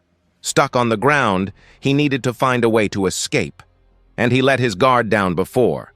But this time, he won't do that. So he uses an ice ability to break the ground, pushing our hero to the side. He ends up jumping to avoid falling to the ground and being caught by this extra. Knowing this too, he needed to make this fight more serious. So he needed to distance himself a little. But it was as expected as a guy before. The situation here was much worse than the beginning. And yes, at the beginning, he knew that Sang-hwan was an extremely strong guy. He hadn't even chosen him as his opponent. Facing him now, he realizes that all along he knew Sang-hwan's true strength. So he was disguising himself so that this fight would be filmed by him. However, our hero appears and asks him not to lose concentration in this fight. So he bends his head down and only then smashes it on the ground. And now it was time to settle the score from before. And he didn't need to worry either. He'll basically be taking it easy. And also, he can't be giving him serious injuries since there's a shield there protecting him. So he'll be taking it a little easier. As for him, he just asks him to wait a little longer. But he'll be transferring those 500 million won, so he could be calming the fight for now. However, there's revenge there. He then asks himself what kind of revenge he wanted to exact on our hero. To do so, he mentions that 3 days ago, he ended up going to a certain place where he would be fixing his car, which was quite broken. And to do so, he just needed to sign this paper so that his car would be taken to the scrapyard to be discarded. And there we see that his car was very broken and there was nothing else he could do. He was happy to be taking our protagonist up and down. And his revenge is for his beloved junkyard, which ended up being kind of thrown away. Knowing that he was the one who caused all this, he simply apologizes. And we see that something started to happen there. Our hero ended up scaring him. And the scene was not good. Then we see him stopping out of nowhere, because something good didn't happen behind it. And as incredible as it may seem, all of this was broadcast live. While all of this was happening, he continued to apologize to our protagonist for what he did to his old junkyard. And now, if our dear protagonist is going to be apologizing to him for having done that to his car, well, I don't know very well about that one. And our blonde guy, who was filming all this, couldn't stand the smell of the things that were around there. However, while he was commenting on these things, someone appeared from behind. The one who appeared from behind was the administrator of the Utopia Guild. Looking back at all this now, he realizes that this guy who had just woken up was strong. He took down one of his guys who was from his guild, who was actually quite strong. But he didn't want to hear any of this talk. He wanted to know where this guy was from. He knew that this guy was a little arrogant, but after he took a closer look, he knew that it wasn't arrogance, but rather posture. He knew that this guy was also strong. So he ends up commenting that he was the administrator of the Utopia Guild. He needed to hire our hero for his guild. And to do that, he will do everything to please our hero. However, our hero wanted a slightly bigger favor, like 20 billion won, which leaves the guy a little, let's say, scared, because the money was a lot. It wouldn't be that much for him, because the emotional damage he caused to our protagonist wouldn't be cheap. So he wanted a lot of money. Below we find a guy who is completely out of it. And with that, we see our protagonist happy, because now he will be earning a good amount of money. But we will only find out all of this, unfortunately, in the next part. But for us to have our next part, we just need to do those basic things. Leave a like, and before I go, leave a comment below telling me what you think of this manhwa. But before I go, leave your like and leave your comment here too. But I think I'm going to go from there. Maybe I'll see you there, or I'll only see you in the next part. Thanks for watching.